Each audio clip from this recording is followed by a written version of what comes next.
नमस्कार साथियों। मैं नमस्कार शिवनारायण नमस्कार। शर्मा आप लोगों के सामने ये मामले को हमें समझने की जरूरत है जो हम यहाँ पर अटेंड हो रहे हैं। आरटीआई और हमारे देश में जो लेबर वर्कर के साथ जो खेल हो रहा है उन दोनों के मामले में है। कुछ और लोग अटेंड हो जाएं तो मैं शुरू करता हूँ इसको। एक 5 मिनट हम लोग वेट करते हैं। मिस्टर नीरज आए हैं क्या? हम्म।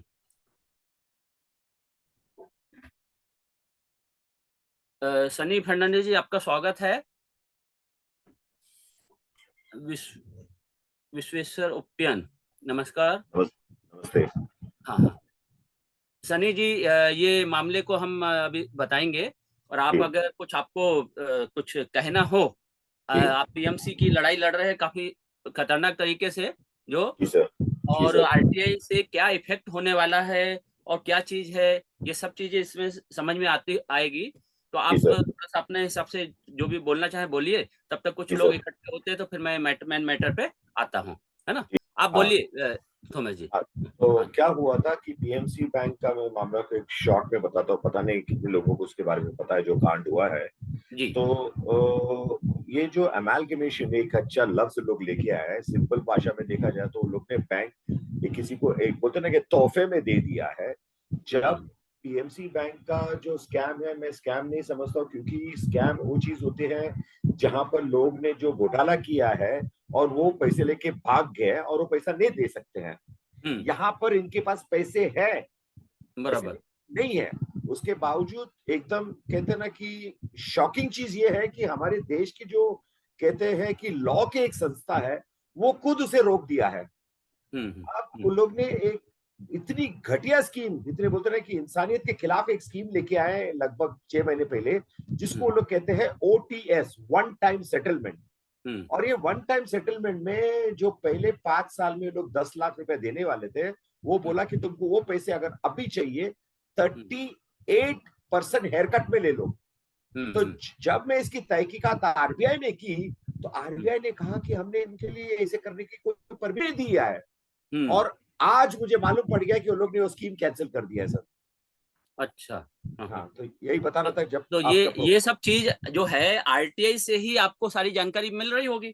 नहीं, आरबीआई कोई कोई चीज बोलते हैं कि आरटीआई के परव्यू में नहीं आते हैं, पहली बात। हम्म। और अगर परव्यू में आते भी हो शिव साहब, वो लोग हाँ। कहते हैं ना कि लफ्जों के साथ ऐसे खिलवाड़ करते हैं कि हम्म। बस उसको खींच के ले जाते हैं। बराबर। आरटी ये मेरा सोच है और मैं मानता हूं कि शायद मैं गलत होगा। हम्म आरटीआई बहुत चीजों के लिए हम्म इफेक्टिव नहीं है सर, बहुत हम्म। चीजों के लिए वो हाँ हाँ। लफ्जों के साथ खेलते हैं और वो हम्म कहते हैं कि it is just passing the ball and वही हो रहा है सर। हम्म। तो अभी मैं ज्यादा वक्त नहीं लेना चाहता क्योंकि आपके मेन जो हाँ। टॉपिक है आज का, उसके ऊपर हम जी जी चलते हैं। जी। नहीं, एक्चुअली टॉपिक ये भी है, जैसे आप ये जो भी जानकारी आपको मिल रही है या कुछ भी है ये सब चीज, इसको आज की तारीख में हम देखिए। आरटीआई जो है एक ऐसा वो है जो 10 रुपए में हमें हर किसी को वो जानकारी उपलब्ध करा दे रहा है जिसके अब बेस लेकर कोई भी व्यक्ति अदालत जाकर न्याय प्राप्त कर सकता है ना। और आज तक मतलब जब तक ये आरटीआई लागू नहीं हुआ था, उससे पहले तक कोई भी किसी को मतलब सोच भी नहीं सकता था कि वो कहीं उसका यानी जो भी डिपार्टमेंट में क्या हो रहा है देश में, उनके गरीब के लिए किसी के लिए क्या एक काम किया जा रहा है, इसकी कोई भी जानकारी नहीं निकाल सकता था। आज क्या बोलते हैं, उस आरटीआई की वजह से हम जानकारी निकाल ले रहे हैं, लेकिन उसकी वजह से कई फंस रहे हैं, कई लोग भ्रष्टाचारी लोग फंस रहे हैं। तो इन लोगों ने इसको कमजोर करने की, मतलब भ्रष्टाचारी फंसे नहीं, भ्रष्टाचारियों के जो उजागर ना हो पाए, जैसे अभी आपके ही मामले में अगर आरटीआई का सही इस्तेमाल होता पीएमसी में, तो आप एक एक चीज की जानकारी, कितनी संपत्ति है इसकी पीएमसी की, कहाँ कहाँ है, क्या क्या है, वो सब आपको मिलेगा। लेकिन ये चीज को ये लोग छुपा के रखे हुए होंगे, पूरा बताया नहीं। आप अगर कहते ये सब जानकारी सामने आ जाए, तो जिसके साथ फ्रॉड हुआ है वो सबके सब एक साथ जाकर उस संपत्ति पर कब्जा भी कर सकते हैं। वो उनका हक है, क्योंकि उनका हक तो छीन इन लोगों ने जबरदस्ती, जिस सरकार के ऊपर हम लोगों ने भरोसा किया था कि भाई हम पैसा जमा कर रहे हैं, वो सरकार ने उसका वो रखा ही नहीं, उन लोगों को बड़े आराम से काम करने दिया। अब वो जानकारी आपके सामने नहीं तो आप कैसे अपना पैसा वसूल कर सकते हो? वही आरटीआई का ये मेन मकसद था। ठीक है, अभी हम आते हैं अपने मेन मुद्दे पर सभी लोगों के सामने। देखिए, हमारा मैं यहाँ से शुरू करता हूँ क्योंकि 2 चीज़ें हैं हमारी आरटीआई क्यों ज़रूरी है और किस तरीके से हमें खत्म किया जा रहा है और उसमें एक लेबर को क्या नुकसान होने वाला है, कर्मचारी को क्या नुकसान हुआ है या हो सकता है, उसकी जानकारी मैं देना चाहता हूँ। और उसके लिए मैं ये बताना चाहूँगा कि एक कर्मचारियों के साथ कैसा खेल हमारे देश में बड़ी-बड़ी कंपनियों के द्वारा खेला जा रहा है, कर्मचारियों के साथ, है ना? आपको सबको मालूम होगा कि कॉन्ट्रैक्ट सिस्टम पर कंपनियों में सरकारी संस्थानों में कर्मचारियों को लगाया जा रहा है। कर्मचारियों को कंपनियों में, सरकारी संस्थानों में, अर्ध सरकारी सरकारी संस्थानों में सभी जगह कंपनियों के में कर्मचारियों को लगाया जा रहा है कॉन्ट्रैक्टर के बेस पर। क्यों? क्योंकि लेबर लॉ क्या कहता है, आप अगर इतने दिन तक कंपनी में सर्विस कर रहे हैं तो आपको परमानेंट करना जरूरी है। अब ये जो कंपनियां हैं एक परमानेंट मजदूर या परमानेंट कर्मचारी का शोषण नहीं कर सकती। एक जो अपने लेबर बाहरी कर्मचारी रहता है, जो स्थायी नहीं रहता, अस्थायी रहता है, टेम्परेरी रहता है, उसको ये अपने हिसाब से उसका शोषण कर लेते हैं। उसको कहते हैं कि आपका 20,000 रुपए पेमेंट मिल रहा है, मेरे को 5,000 चाहिए। अगर 5,000 मुझे नहीं दोगे तो मैं तुम्हें निकाल बाहर करूंगा, तुम्हारा डिमोशन कर दूंगा। मतलब ये खेल होता है, इस प्रकार से कर्मचारियों का शोषण होता है। ये एक्चुअली तो सभी को मालूम था, हमारे देश में काफी लोगों को, हमारे संगठन के पास, क्योंकि जब तक कोई आएगा नहीं हमारे पास तब तक हम किसी के मामले में उसको इंसाफ नहीं दिला सकते। यहाँ पर हमारे सामने जब एक मामला लेके आए लुधियाना के अरुण जी यहाँ पर मौजूद है, अभी आएंगे थोड़ी देर में, जो पीड़ित, तो अरुण जी अपना मामला लेके आए कि किस प्रकार से उनका शोषण किया गया। तो उस वक्त हमें इस आरटीआई का ही इस्तेमाल करके जो जानकारी मिली, वो जानकारी अगर ये आरटीआई नहीं होता तो हमें शायद कभी दी ही नहीं जाती। इस आरटीआई की वजह से जो जानकारी मिली, उस जानकारी की वजह से के उससे हमें ये पता चला कि ये जो अधिकारी बैठे हैं, ये कहाँ का मामला है, एयरपोर्ट अथॉरिटी, जो हमारे देश की सबसे बड़ी संस्थान जो हमारे प्लेन चलाती है, उस संस्थान के भ्रष्ट कर्मचारियों की, जिनको हम बिल्कुल जलील करने को तैयार बैठे हैं यहाँ पर। मतलब गंदगी के नमूने हैं ये लोग। उसके लिए मैं यहाँ पर पूरी तरह तैयार हूं, पूरे प्रूफ के साथ, सबूतों के साथ। आप सोचिए, एक कंपनी जहां पर कर्मचारी लोग काम कर रहे हैं, अभी खेल कैसा है, मतलब कर्मचारियों को परमानेंट नहीं रखना है, हमें परमानेंट नहीं रखना है तो कैसे, जरूरत तो है कर्मचारी की, बिना कर्मचारी के काम नहीं चलना है आपका। लेकिन कर्मचारी को परमानेंट नहीं रखना क्योंकि उसे अपने हाथ की कठपुतली बना के रखना है, उसे हमें अपना गुलाम बना के रखना है। यहीं बॉम्बे में एक कंपनी है, अपने दवा कंपनी है, फार्मा कंपनी, जिस कंपनी के यहाँ से एक कर्मचारी आया था जब अन्ना के आंदोलन में, वो 13 दिन लगातार उसने अन्ना के साथ उसने भी उपवास किया था, ये अनशन किया था। उस व्यक्ति को वहां पर वो इस कंपनी में, दवा कंपनी में काम करता था, उसको मास्क, जो वहां पे जो सेफ्टी होना चाहिए ना, सेफ्टी किसी भी कर्मचारी के लिए, वो सेफ्टी का कोई इंतजाम नहीं था। वो बेचारा टीबी से मर गया। क्यों? क्योंकि उस कंपनी के अंदर मास्क वगैरह जो है बिल्कुल रद्दी किस्म के मास्क तो दिए ही नहीं जाते थे। इन लोगों से गंदगी, वहां जाके काम करवाया जाता था। कितने लोग उसमें मर चुके हैं उस कंपनी में। और जब हमारी संगठन से लेटर गए थे तो वो लोग थोड़ा घबराए थे। तुर्बे पुलिस स्टेशन में मैटर आया था सामने, और फिर बैकफुट पे जाकर के इसको सर्विस से हटा करके फिर वापस सर्विस पे लिया गया था उस टाइम। तो मगर वो बेचारा टीबी से मर गया, खत्म हो गया। जिम्मेदार कौन? ये कंपनी थी। अब ये कंपनी, क्योंकि ये प्राइवेट वो था ना, टेम्परेरी था, जबकि 10 साल से काम कर रहा था वहां पर, लेकिन टेम्परेरी के नाम पर इसको कोई भी ग्रेच्युटी कुछ भी नहीं दिया गया, जबकि ग्रेच्युटी देने चाहिए। इतना शोषण ये लोग खेल खेल रहे हैं। तो अब ये जो यहाँ पर नया मामला आया है, मैं उसके लिए बात करता हूं।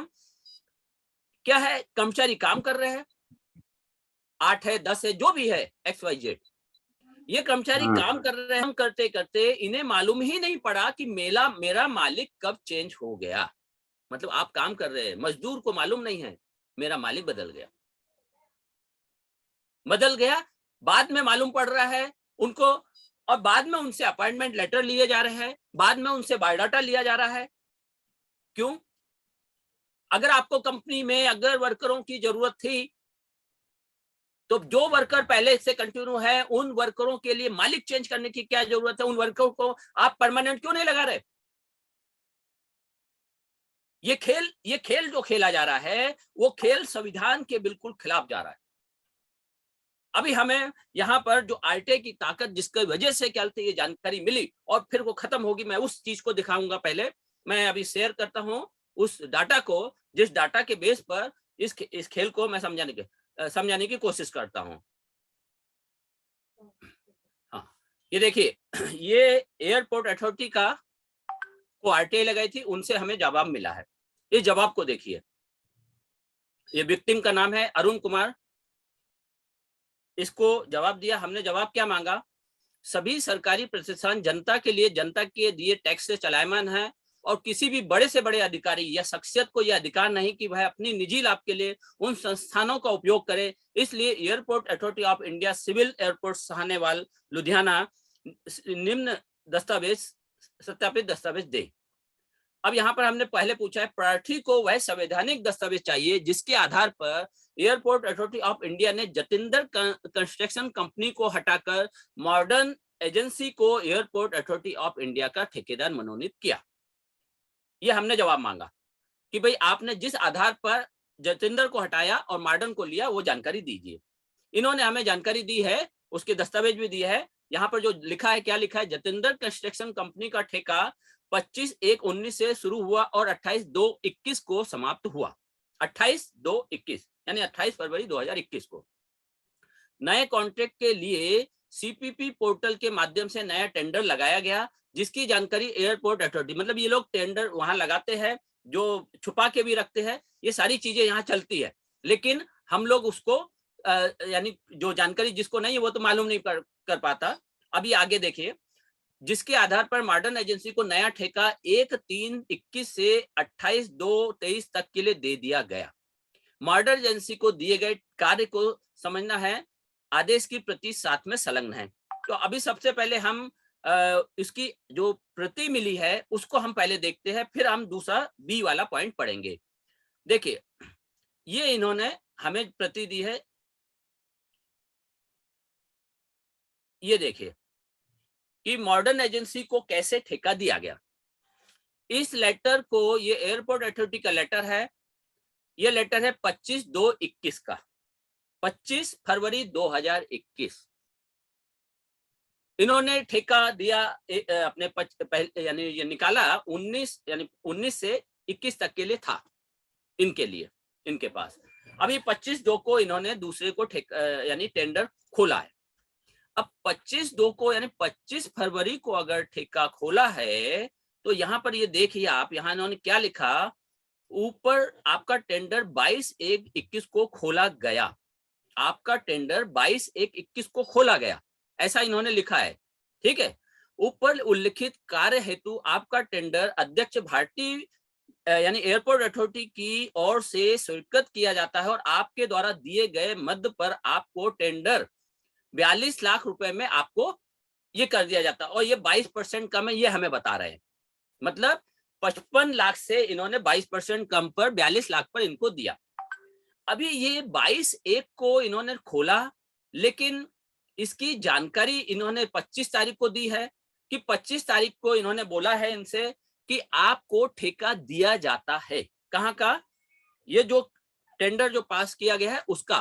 तो टेंडर में जो कर्मचारी काम करेंगे उनको 25 तारीख के बाद, क्योंकि इनको जब 25 फरवरी को मिला है, तो 25 तारीख के बाद ही ये अपने नए कर्मचारी भरेंगे, या फिर इनके पास ही ऑलरेडी जो पुराने कर्मचारी होंगे उन कर्मचारियों का उपयोग करेंगे।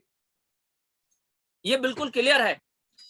25 तारीख को आपको जानकारी दी गई है, 25 फरवरी को, कि 1 मार्च से आपको वर्करों को ला करके काम करवाना है।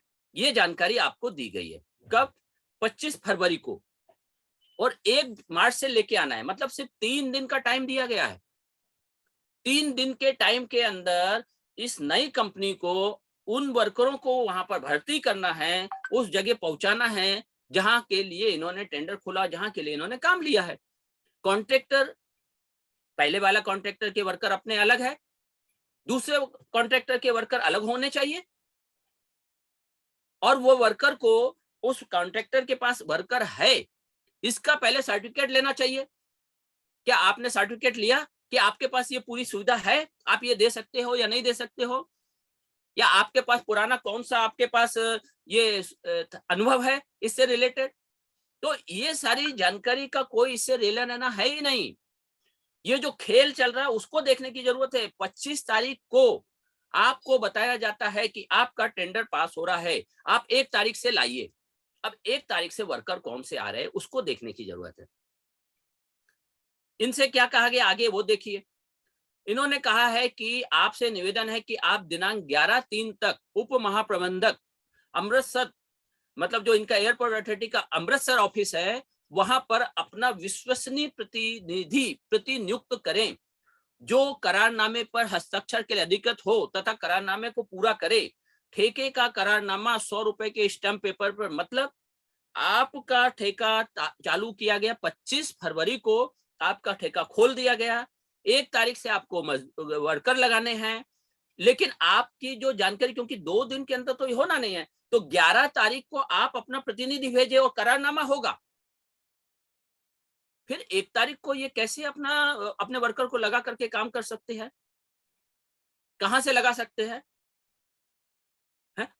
अब आगे इसमें आगे का जो जानकारी है उसको समझने की जरूरत है। इसके बाद 10 दिन के अंदर ये सारी चीजें, ये थोड़ा सा इस 2 पॉइंट हमने दिए, 2 पॉइंट के ऊपर ही हम आगे बढ़ेंगे, फिर बाद में हम वापस इधर आएंगे, जिससे कि सारी जानकारी सही ढंग से समझ में आए। अब हम यहाँ आते हैं। देखिए, हमारे पास, हमने इनसे जानकारी ली थी कि आपके जो भी वर्कर है, या जो भी हम पहले हम इसमें फर्स्ट पेज पे आ जाते हैं, जो बी पॉइंट पर, जिससे आप और चीजें समझ में आएगी हमारे। देखिए, ये बी पॉइंट पे हमने मांगा इनसे प्रार्थी को वे संवैधानिक दस्तावेज दिए जाए जिसके आधार पर पुरानी ठेकेदार कंपनी के कर्मचारियों को नई ठेकेदार कंपनी में कार्य जारी रखने की अनुमति देने का अधिकार है। ये पेपर मांगा, ये पेपर हमें इन लोगों ने नहीं दिया है। एयरपोर्ट अथॉरिटी ऑफ पुरानी ठेकेदार के कर्मचारियों को ही नई ठेकेदार कंपनी में कार्य रखने की अनुमति देने का कोई अधिकार नहीं रखती है। नई ठेकेदार कंपनी पुरानी कंपनी के कर्मचारियों को उनकी स्वेच्छा अनुसार रखने के लिए स्वतंत्र है। देखिए, साफ लिखा है इन्होंने कि पुरानी कंपनी की जो है, पुरानी ठेकेदार जो है, उनके कर्मचारियों को नई ठेकेदार कंपनी अपनी मर्जी से रखेगी, अपनी मर्जी से। अगर वो कर्मचारी काम करें या ना करें, ये उनके ऊपर है। अब यहां पर सिर्फ 2 दिन का समय है, और वही पुरानी कंपनी, मतलब पुरानी कंपनी के कर्मचारी वहां पर कंटिन्यू 28 फरवरी तक काम कर रहे हैं, और उसके बाद नई कंपनी के कर्मचारी, नई कंपनी जो आई है उसके कर्मचारी नहीं आ रहे, बल्कि पुरानी कंपनी के कर्मचारी ही कंटिन्यूटी में वहां लग गए। ये चीज उन्होंने खुद बोली और लग गए, ये चीज भी दिखाई दे रही है। अब इसमें 2 ही बातें हैं इसके अंदर। कोई भी व्यक्ति 2 रास्ते पे ऐसा काम कर सकता है। पहला काम, या तो वो भगवान हो, दूसरा या तो भविष्य जानने वाला हो, तीसरा या वो चमत्कारी हो। अगर भगवान होगा तो उसे मालूम होगा कि मेरे को 25 फरवरी को ठेका मिलेगा, अगर भगवान होगा तो।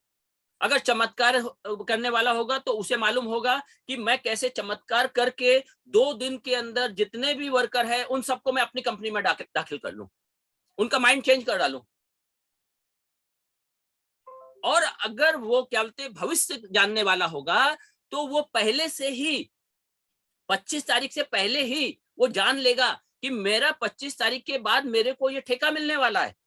तो मैं 1 महीने पहले ही इन कर्मचारियों को, जो उस कंपनी में काम कर रहे हैं, उन कर्मचारियों को पैसा देकर, उनको से अपने अपॉइंटमेंट लेटर लेकर, उनसे सब कुछ लेकर, उनसे अपना भर्ती कर लूं। ये 3 ही रास्ते हैं ना, 3 रास्ते के अलावा और कोई चौथा रास्ता है क्या? और ये तीनों रास्ते क्या संभव है? क्या ये तीनों रास्ते संभव है? क्या कोई हमारे देश, इस देश में, हमारी दुनिया में ऐसा कोई भगवान है, किसी को मिला है जिसको कहते सब जानकारी ऐसी हो जाए और अपने आप को सारा काम कर ले? या किसी को चमत्कार करना आता है, यानी लोगों का माइंड चेंज कर डाले? या किसी को भविष्य जानना आता है? अगर ये तीनों चीजें नहीं आती तो इसका एक ही मतलब है कि वहां पर भ्रष्टाचार खतरनाक स्तर पर चालू है। यहां पर भ्रष्ट जो वहां के कर्मचारी, मतलब आपके कर्मचारी वही के वही है, सिर्फ आप मालिक चेंज कर रहे हो। भ्रष्टाचार का नंगा नाच नहीं है, क्या है ये? और खुलेआम। अच्छा, आप यानी आप क्या बोलते हैं, किसी इंसान को इंसान ही नहीं समझ रहे। आपने चाहा है कि मुझे किसी भी तरीके से इन वर्करों को, मजदूरों की, हमें कर्मचारियों की जरूरत तो है, लेकिन ये कर्मचारी गुलाम होना चाहिए हमारे। ये हमारे से बाहर नहीं जाना चाहिए। इन्हें वो पूरी सुविधा नहीं देनी चाहिए जो एक सेफ्टी सिक्योरिटी इसके लिए दी जानी चाहिए मानव शरीर को। इनको वो आराम, इनका माइंड हमेशा, और खुद को लाखों रुपया सर पेमेंट मिले चलेगा, लेकिन इन लोगों को नहीं मिलना चाहिए।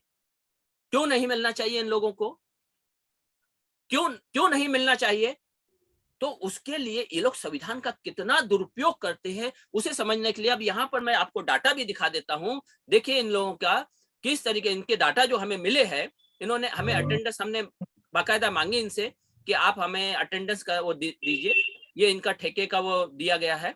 अभी देखिए, ये है जेसीसी प्राइवेट लिमिटेड कंपनी है, जो जिसका हमने डाटा मांगा था, तो ये 2020 का है, और इसको हम आगे बढ़ाते हैं, 2021 तक हम लेके जाते हैं, फरवरी तक। ये देखिए, 1 मिनट,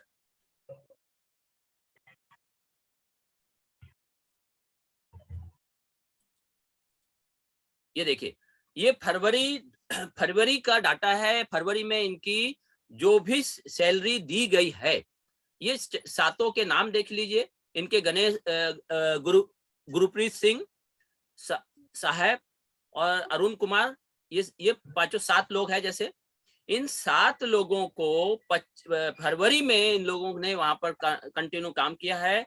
जेसीसी कंपनी के अंडर में काम किया, मतलब कॉन्ट्रैक्टर जो है वो जेसीसी प्राइवेट लिमिटेड है। और अब देखिए, ये आपका मार्च हो गया और यहाँ पर कंपनी चेंज हो गई, मॉडर्न एजेंसी प्राइवेट, अपने चंडीगढ़। ये है मार्च, और वर्कर वही के वही है। देखिए, एक वर्कर और जोड़ दिया है इन्होंने, ये वर्कर वही के वही है। ये खेल कब हो सकता है? अगर वर्कर आपको चाहिए, यानी कैसे आप लोग, घिनौने इंसान, ये सब के सब घिनौने, ये अपने बच्चों को खून सनी रोटियां खिला रहे हैं, मजदूरों को गुलाम बनाने की ये कवायद चालू है। और इसमें ये सभी सरकारें, जितनी भी पार्टियां, सब मिक्स है इसके अंदर। ये पूरा खेल पूरे देश में चल रहा है, लगातार चल रहा है, मगर कोई भी आवाज नहीं उठा पाता, क्योंकि अभी ये अरुण ने आवाज उठाई तो उसके साथ क्या किया गया, उस यहाँ पर खेल खेला गया। किसने? एक जो इनका मैनेजर था, उसने इन सभी लोगों से कमीशन लेता था, है। इनकी पेमेंट है 20-20 हजार, 18-18 हजार, उनसे 5-5 हजार, 3-3 हजार, 5-5 हजार रुपए कमीशन लेता है। और कमीशन अगर किसी ने नहीं दिया तो उसका डिमोशन करना है। यहां पर क्या नजर आ रहा है कि अगर सरकारी अधिकारियों को, जो वहां के अधिकारी है, उनको अगर कोई कंपनी पैसा नहीं देगी तो आप क्या करेंगे? उस कंपनी को हटा दो, दूसरी कंपनी को ले आओ। वर्कर तो वही के वही है। वर्कर के लिए हमें कोई किसी के पास जाने आने की, भागने की जरूरत ही नहीं है। क्या ये खेल एक घिनौना खेल, ये एक घिनौना खेल है। उन बच्चों को, उन मजदूरों को, उनको जीने का अधिकार नहीं दिया जा रहा है। उनको सोचने के लिए, शांति से सोचने के लिए नहीं कि हम बच्चों को कैसे पढ़ाएं, हम कैसे रहें। हमेशा उनके मन में डर कि क्या बोलते कब मेरा मालिक क्या बोलते मेरे को निकाल बाहर करेगा। उनके हिस्से में रोटी छीनी जा रही है, 20,000 है तो 5,000 रुपए खींचा जा रहा है उनकी जेब से। ये खेल चल रहा है और ये लगातार सभी देश में सभी जगह चल रहा है। और ये अरुण अगर बाहर नहीं आते तो हमें ये जानकारी हमारे संगठन के पास नहीं पहुंचती।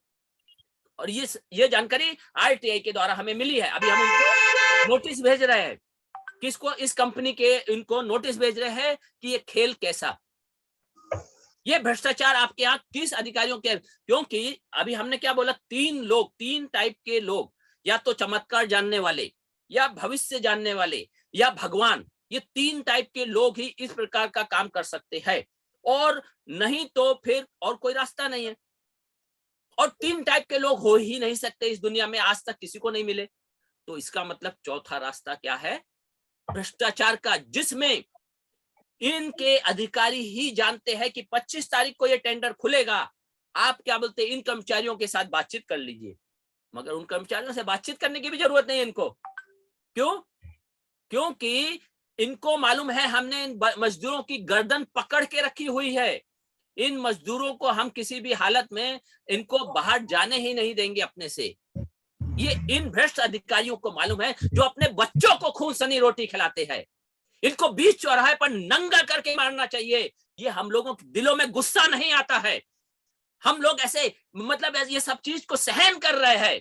आपके सामने आपके इंसान को दूसरे इंसान का खून चूसा जा रहा है और हम सब के सब देख रहे हैं। और ये जानकारी आज हमारे सामने आई है तो आरटीआई के मार्फत, और ये जो एयरपोर्ट अथॉरिटी के बड़े बड़े अधिकारी बैठे हैं, गंदगी के नमूने हैं। हम इनको गालियां ना दें तो क्या करेंगे? क्यों नहीं देना चाहिए गाली? ये सबूतों के साथ है हमारे पास, और भी बहुत कुछ है। इस मामले में हम लोगों ने सू कॉस्ट नोटिस दिया था, उस नोटिस को देखने की जरूरत है। मैं आपको बताता हूं, वो पढ़ के फिर उसके बाद फिर आप लोगों से पूछूंगा इस मामले में क्या करना चाहिए। मैं आगे बात करता हूं, 1 मिनट। नमस्कार सभी साथियों, जो आप लोगों ने सामने सुन रहे होंगे। मैं अभी दूसरा जो चीज, जो सू कॉस्ट नोटिस, इनके मैनेजर ने जिस प्रकार से रिश्वत मांगी थी और उसके लिए उनका कार्टून बना करके हमने उसको सू कॉस्ट नोटिस दिया था, जिसका जवाब आज तक नहीं दिया गया। और जब कंप्लेंट दी गई तो कंप्लेंट में लीपा पोती की गई। उस मामले में तो हम इनको छोड़ने वाले है नहीं। मगर ये जो दूसरा मामला है वो इस तरीके से लेबर के साथ करा जा रहा है, उसके पीछे हम सबको पढ़ना है। पूरे देश के, क्या ये हमारे साथी नहीं है? क्या ये इंसान नहीं है? मजदूर लोग, आप इनको गुलाम बना के रखना चाहते हो? क्यों? क्या इनका इन संपत्ति पर उस पर हक नहीं है? आप पढ़ लिख कर आपने किस तरीके से, मतलब आप में गंदगी तो नाम वो है। ये भ्रष्ट नेताओं के साथ मिल करके जो खेल खेला जा रहा है, ये बड़ी बड़ी कंपनियों, चाहे होंडा हो या जो भी ऐसी कंपनी, इनके यहाँ आपको इन मजदूरों को गुलाम बना के भेजना है, ताकि वहां पर आप बने, ये इन लोगों का शोषण कर सके, खुले आम शोषण कर सके। इसके लिए ये खेल चल रहा है इस चीज को। तो इनको सबको रोकने के लिए, इस सब की जानकारी सबके सामने आने के लिए मैं इस पूरे मूवमेंट को आगे बढ़ा रहा हूं। मैं आगे बताता हूं, मैं इसको सो कॉस्ट नोटिस कैसा दिया था, उसको पढ़ना है। फिर उसके बाद हम आगे आप लोगों से पूछताछ करेंगे। और हमारे एडवोकेट राजेश पंचाल जी, जो लेबर से रिलेटेड बहुत से काम कर रहे हैं, किट से रिलेटेड, उनसे हम इस मामले में पूछेंगे कि वो क्या है। वो अभी शामिल नहीं हुए हैं, कुछ ही देर में वो शामिल होंगे और वो इस मामले में पूरी जानकारी देंगे हमें कि ये क्या खेल है। और हमें इन लोगों को जलील करना, इन लोगों को हमें बोलना बहुत जरूरी है, हमें आवाज उठानी बहुत जरूरी है। और ये जो आरटीआई की जो ताकत के तहत ये हमें मिला है, उस चीज को सबके सामने, क्योंकि ये लोग अभी नई सरकार पूरी आरटीआई को खत्म कर रही है, किसके निजता के नाम पर खत्म कर रही है, उसको भी मैं अभी बताऊंगा कैसे खत्म कर रही है। तो मैं अभी संगठन की तरफ से भेजा गया था, उसको मैं यहाँ पर दिखाना चाह रहा हूँ। ठीक है, ये संगठन की तरफ से सुकोस नोटिस दिया था इनको। क्या है? ये है मिस्टर राकेश, मैनेजर इस कंपनी लुधियाना के, airport authority of Sahnewal Ludhiana. क्या लिखा है इनके लिए? इनको सोकस नोटिस दिया। क्या लिखा है? हफ्ताखोरी, रिश्वत मांगे जाने की वजह से नौकरी छोड़ने के लिए मजबूर करने के मामले में सोकस नोटिस।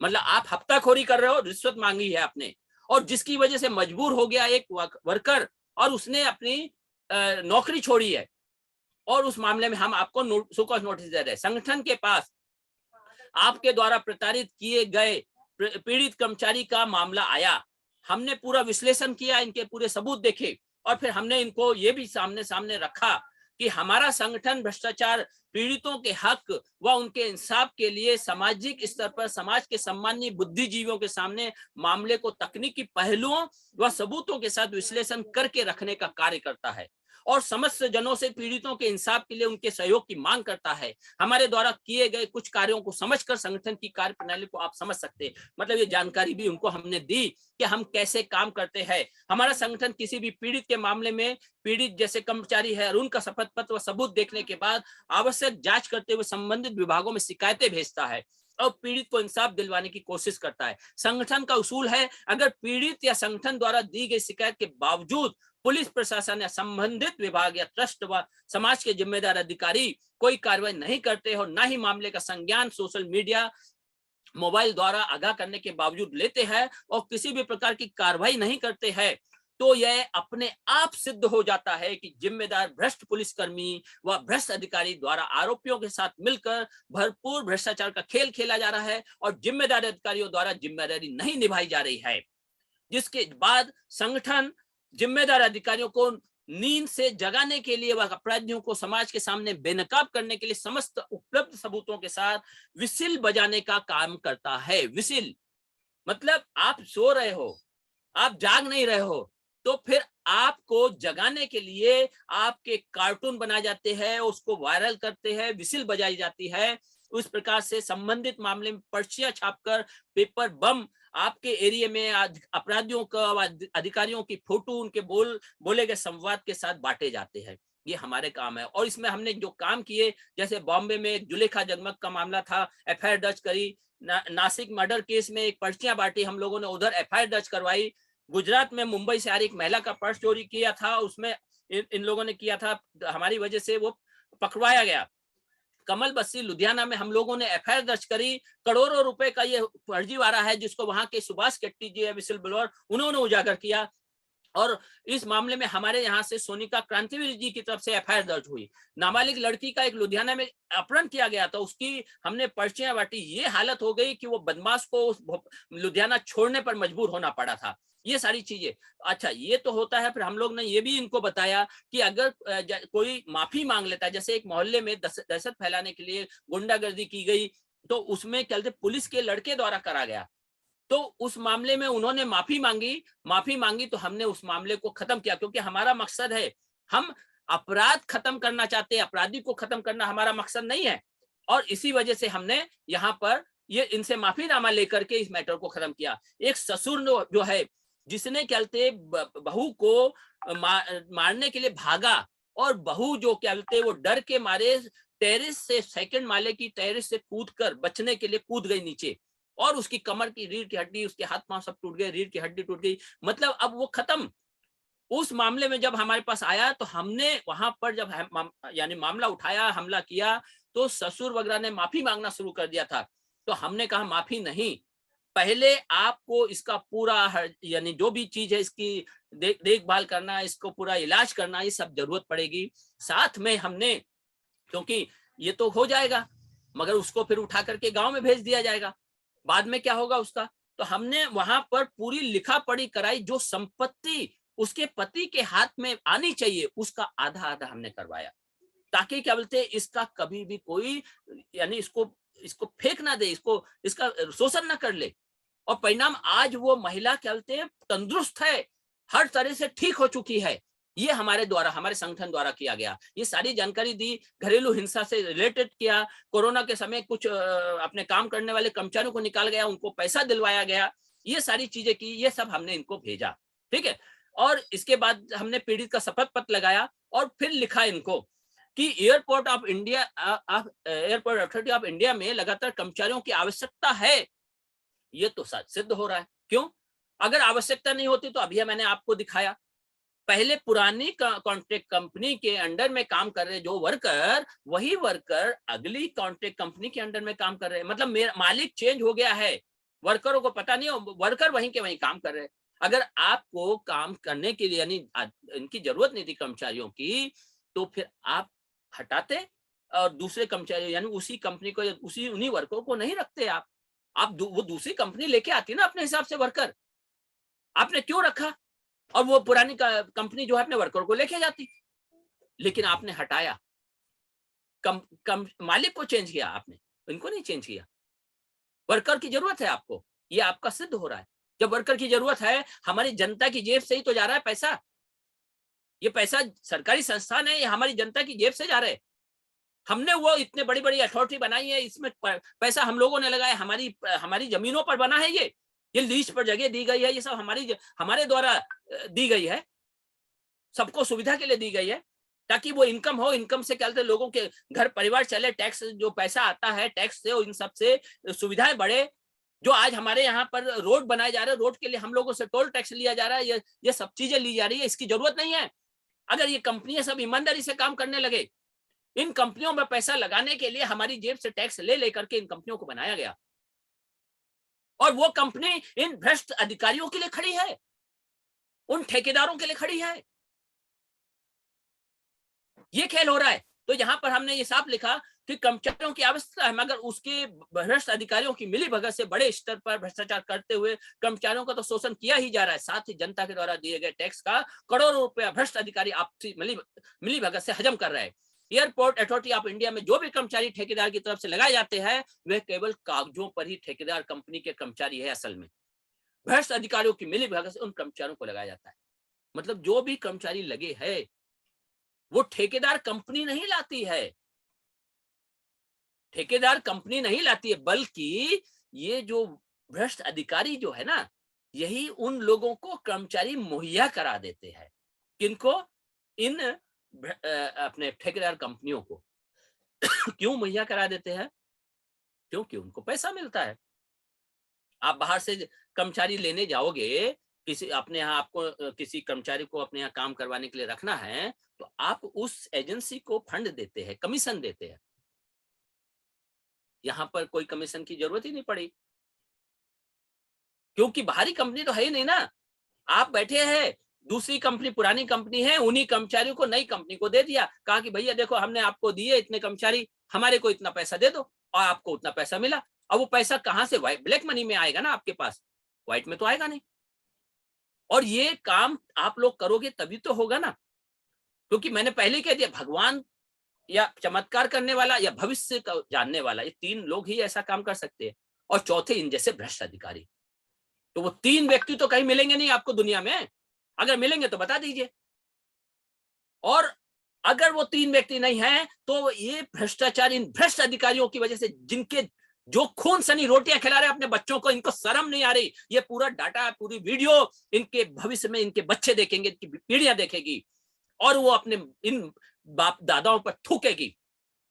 ये पूरा का पूरा रिकॉर्ड पे रहेगा, और ये हम एयरपोर्ट अथॉरिटी को अभी जो लेटर भेजे उसके साथ इसकी लिंक भी भेजेंगे, ताकि उनको शर्म आए, और पूरे उसमें वायरल भी करा जाएगा इस चीज को, क्योंकि कर्मचारियों को पूरा इंसाफ देना इन लोगों की जिम्मेदारी है।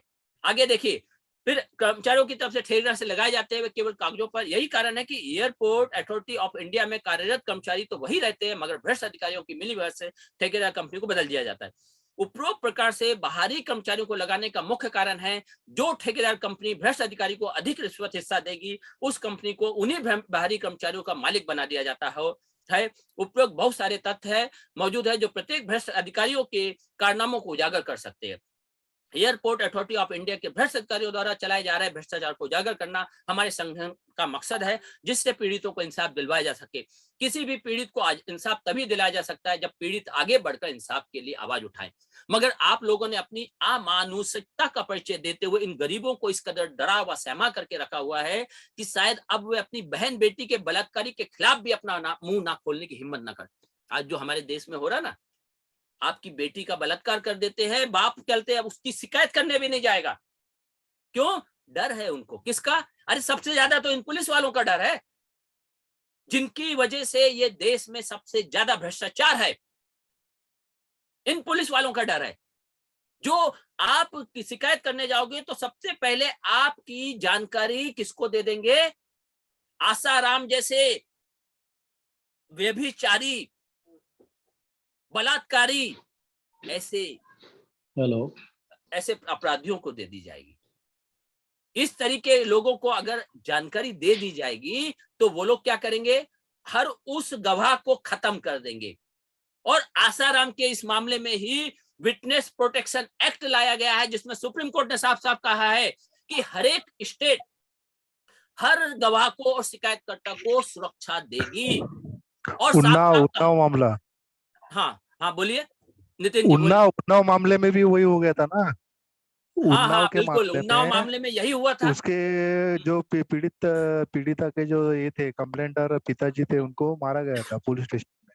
बिल्कुल खत्म कर दिया कुलदीप गया था। सेंगर मामला। हाँ, तो ये जो मानसिकता, ये जो खेल हो रहा है, ये जो लेबर का इस तरीके से, ये खेल को ही समझना है, सबको, जनता को उतरना चाहिए। क्या इनका हक नहीं? आपके भाई का इस तरह शोषण किया जा रहा है, ये सब कुछ किया जा रहा है, आपको रोकना नहीं है?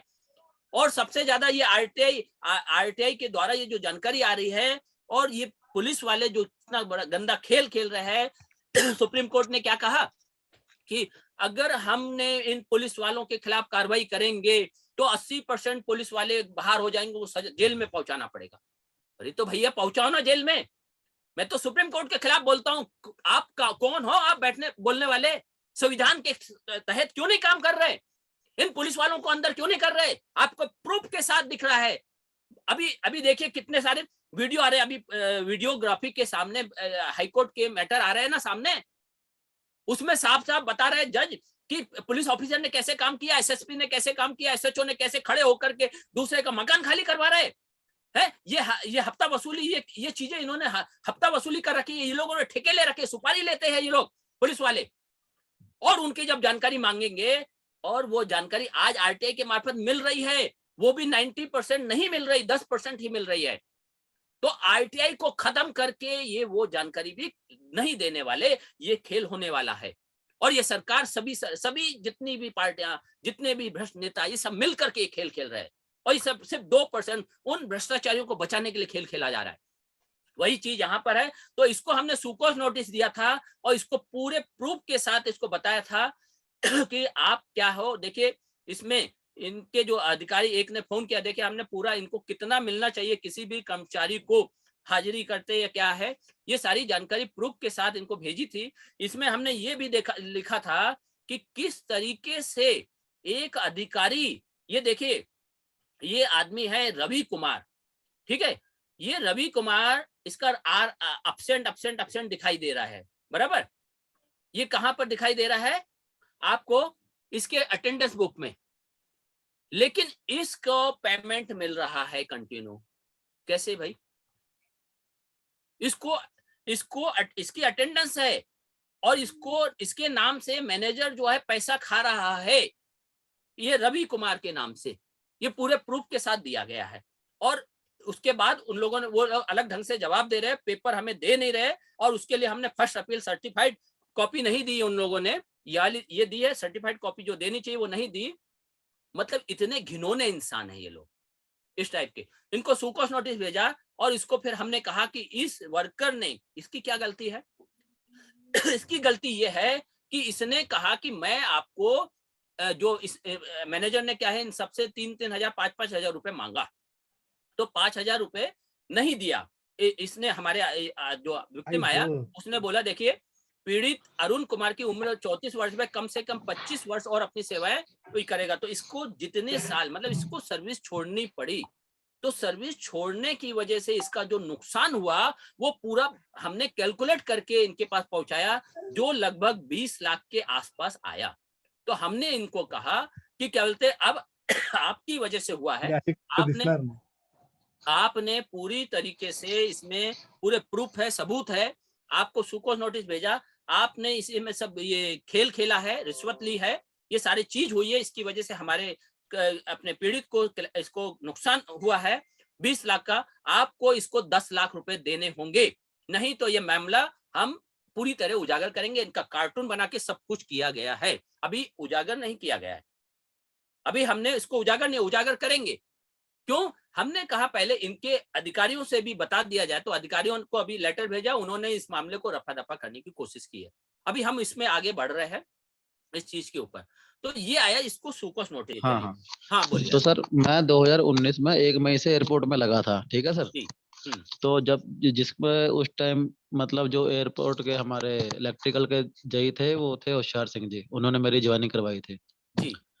उनको मैंने इंटरव्यू दिया था, ज्वाइनिंग हो गई थी मेरी, सब बढ़िया चल रहा था। प्रेम सिंह जी के साथ मैंने बहुत काम किया, लेकिन जब से राकेश जी आए हैं अमृतसर से बदली होके, तभी से इन्होंने मतलब आते अपना पैसा क्या, तभी मुझे पैसा चाहिए हर महीने 3,000 रुपए पर बंदे से, और जो नहीं देगा उसको फिर मैं अपने हिसाब से हैंडल करूंगा।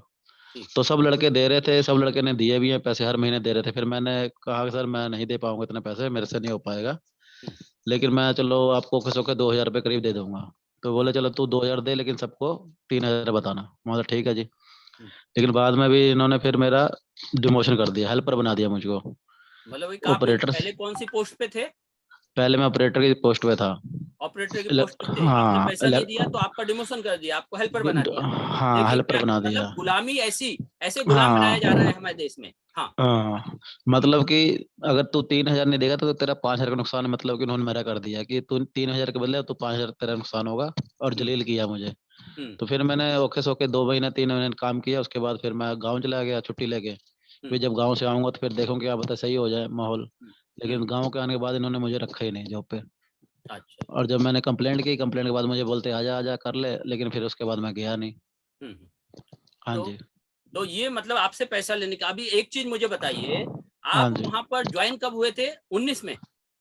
हाँ जी, 2019 में 1 मई से। हाँ। और इसमें आपका जो कॉन्ट्रैक्टर था वो कौन था? उस टाइम सर जेसीसी था, जितेंद्र जेसीसी। Construction company. हाँ जी। बराबर। आप जब हाँ काम कर रहे थे, हाँ जी। आपका मालिक चेंज हुआ क्या? हाँ जी। मालिक चेंज होने की जानकारी या उसके हाँ बारे में जी। आपको पहले से बताया गया था कि अभी आपका नया मालिक आने वाला है? नहीं सर, इसके बारे में कोई जानकारी नहीं दे रहे। अच्छा, बस ये मालिक था। आपका, हाँ आपको कुछ भी हाँ पता नहीं था कि मेरा नया मालिक आने हाँ वाला है? हाँ, बस ये कहते भी टेंडर होगा, जब टेंडर जिसको मिल जाएगा उसी को वही मालिक हो जाएगा फिर। वो मालिक हो तो लेकिन जाएगा। हाँ हाँ मतलब ये कि अगर आप चाहते कि वेल मैं, मेरे को कोई नया मालिक की क्या जरूरत है, मेरे टर्म्स एंड कंडीशन भी तो रहती है ना कोई सी चीज। हाँ जी। तो हाँ वो जी। टर्म्स एंड कंडीशन अगर नया मालिक कहता कि नहीं तुम्हें इस टर्म्स एंड कंडीशन पे काम करना है, तो आप तो कहते नहीं मैं इसमें नहीं करूंगा, तो आपको तो निकाल देते फिर बाहर। हाँ, अगर सर स्टार्टिंग में ये चीज हुई होती तो मैं स्टार्टिंग से ही छोड़ देता, फिर करता ही नहीं मैं काम। बराबर। और अगर हाँ, नया मालिक जो है वो आपको निकाल देता, और इसमें जो पुराना मालिक तो आपको रखता नहीं, पुराना मालिक नहीं कहता रखता। कि भाई नहीं। हम कैसे रखें, मतलब वो भी हटा हाँ जी। देता, मतलब आप यहाँ से भी जाते और वहां से भी जाते। हाँ जी। हाँ जी। हाँ जी। हाँ तो जी। हाँ मतलब जी। आपके मालिक चेंज हुए इसके बारे में आपको कोई जानकारी नहीं दी गई। आपका जैसे मतलब 28-25 तारीख को आपके मालिक चेंज हुए, 25 तारीख को टेंडर खुला था नया, जो आप हमने पेपर निकाले, ये पेपर हाँ जी। इसकी कोई जानकारी आपके पास नहीं। आपसे अपॉइंटमेंट लेटर लिया गया था कि मॉडर्न के नाम से? नई अपॉइंटमेंट नई सर। कंपनी नई कंपनी के नाम से कोई अपॉइंटमेंट लेटर था? हाँ, अपॉइंटमेंट लेटर मुझे सर मिला था। कब दिया था इन्होंने?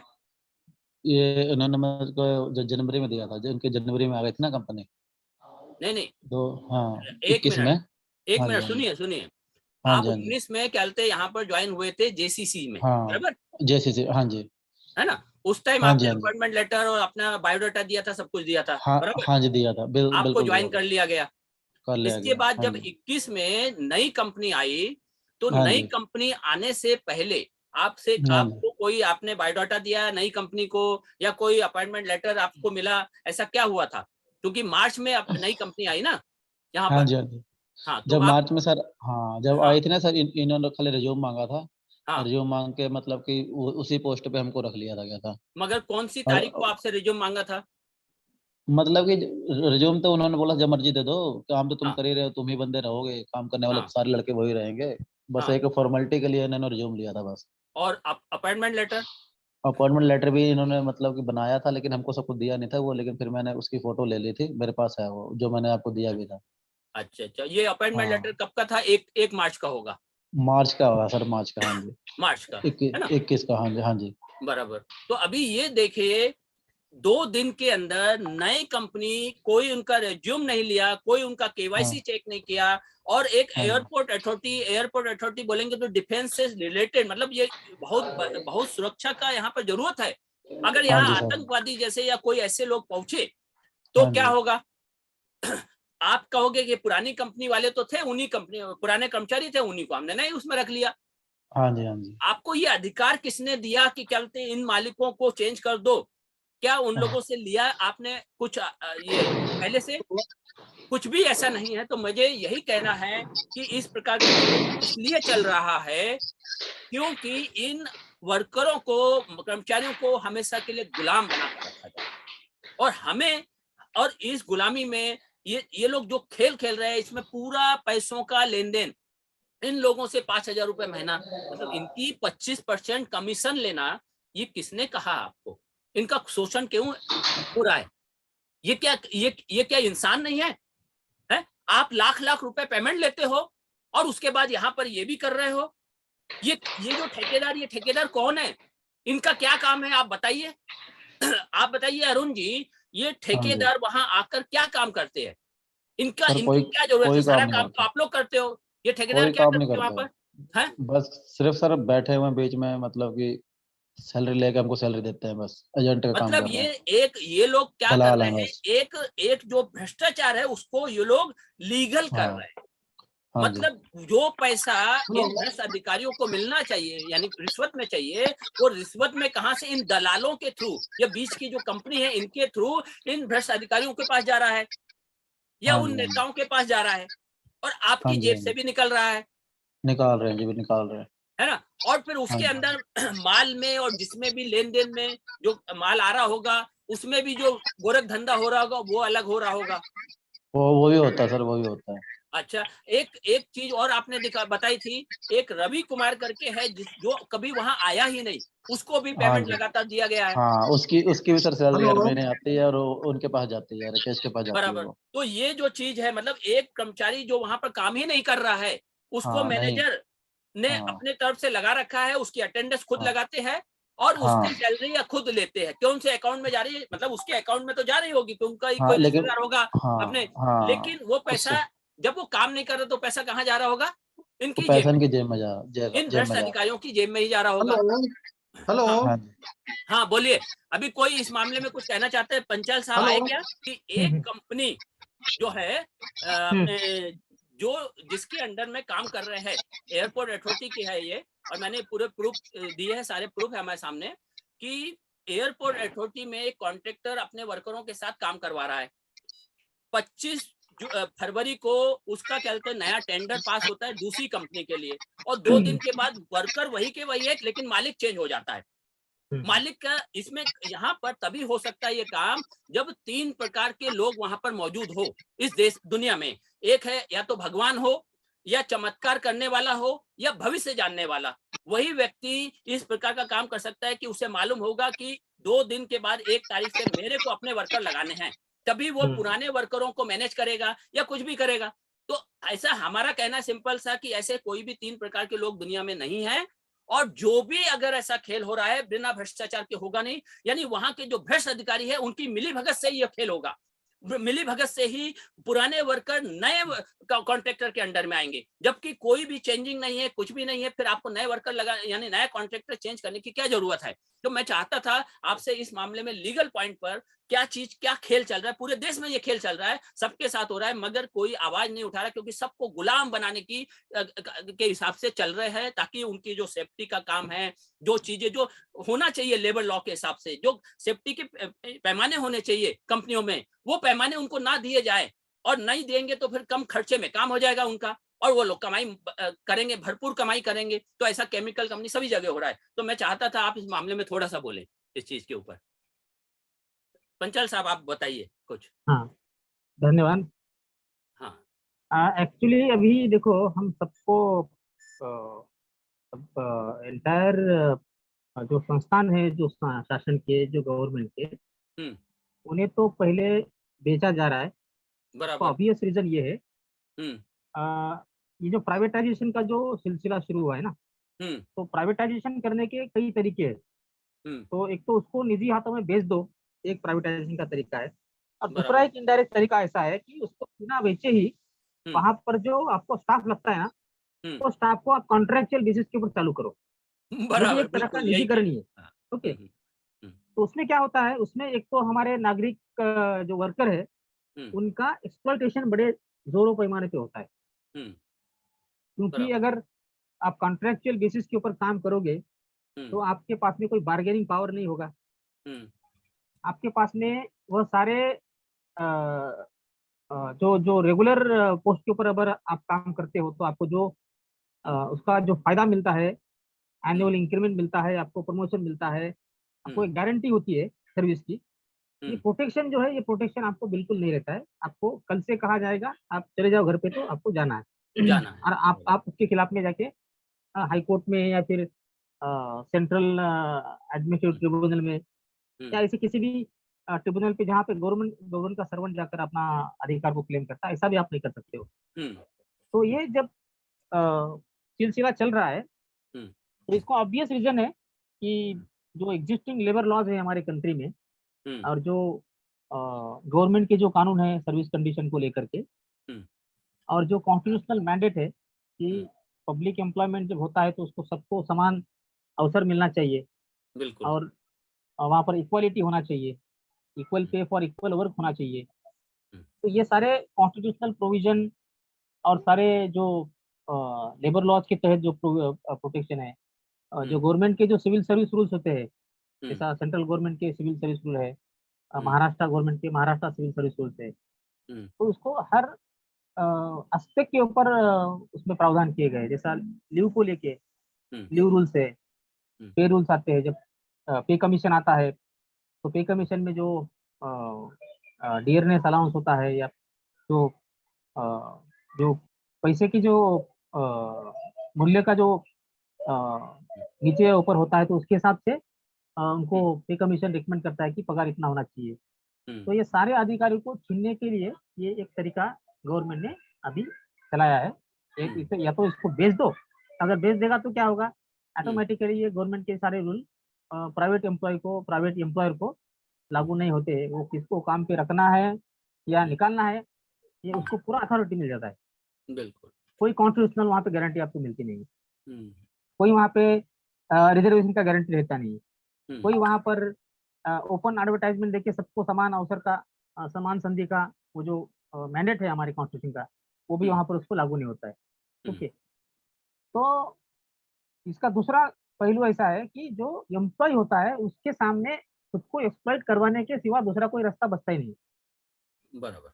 अभी आपके पास में दूसरा ऑप्शन ही नहीं है। हम्म, तो जो आपको ऑफर किया जाता है, जो पगार या जो सैलरी आपको ऑफर की जाती है, हम्म, आपको करना है तो करो, नहीं तो छोड़ दो, भूखे मरो। हम्म, हम्म, तो ये हमारे भारत में जो चल रहा है, हम्म, कि जो प्राइवेटाइजेशन का जो पॉलिसी आया है ना, it is worst policy that has ever come hmm, actually.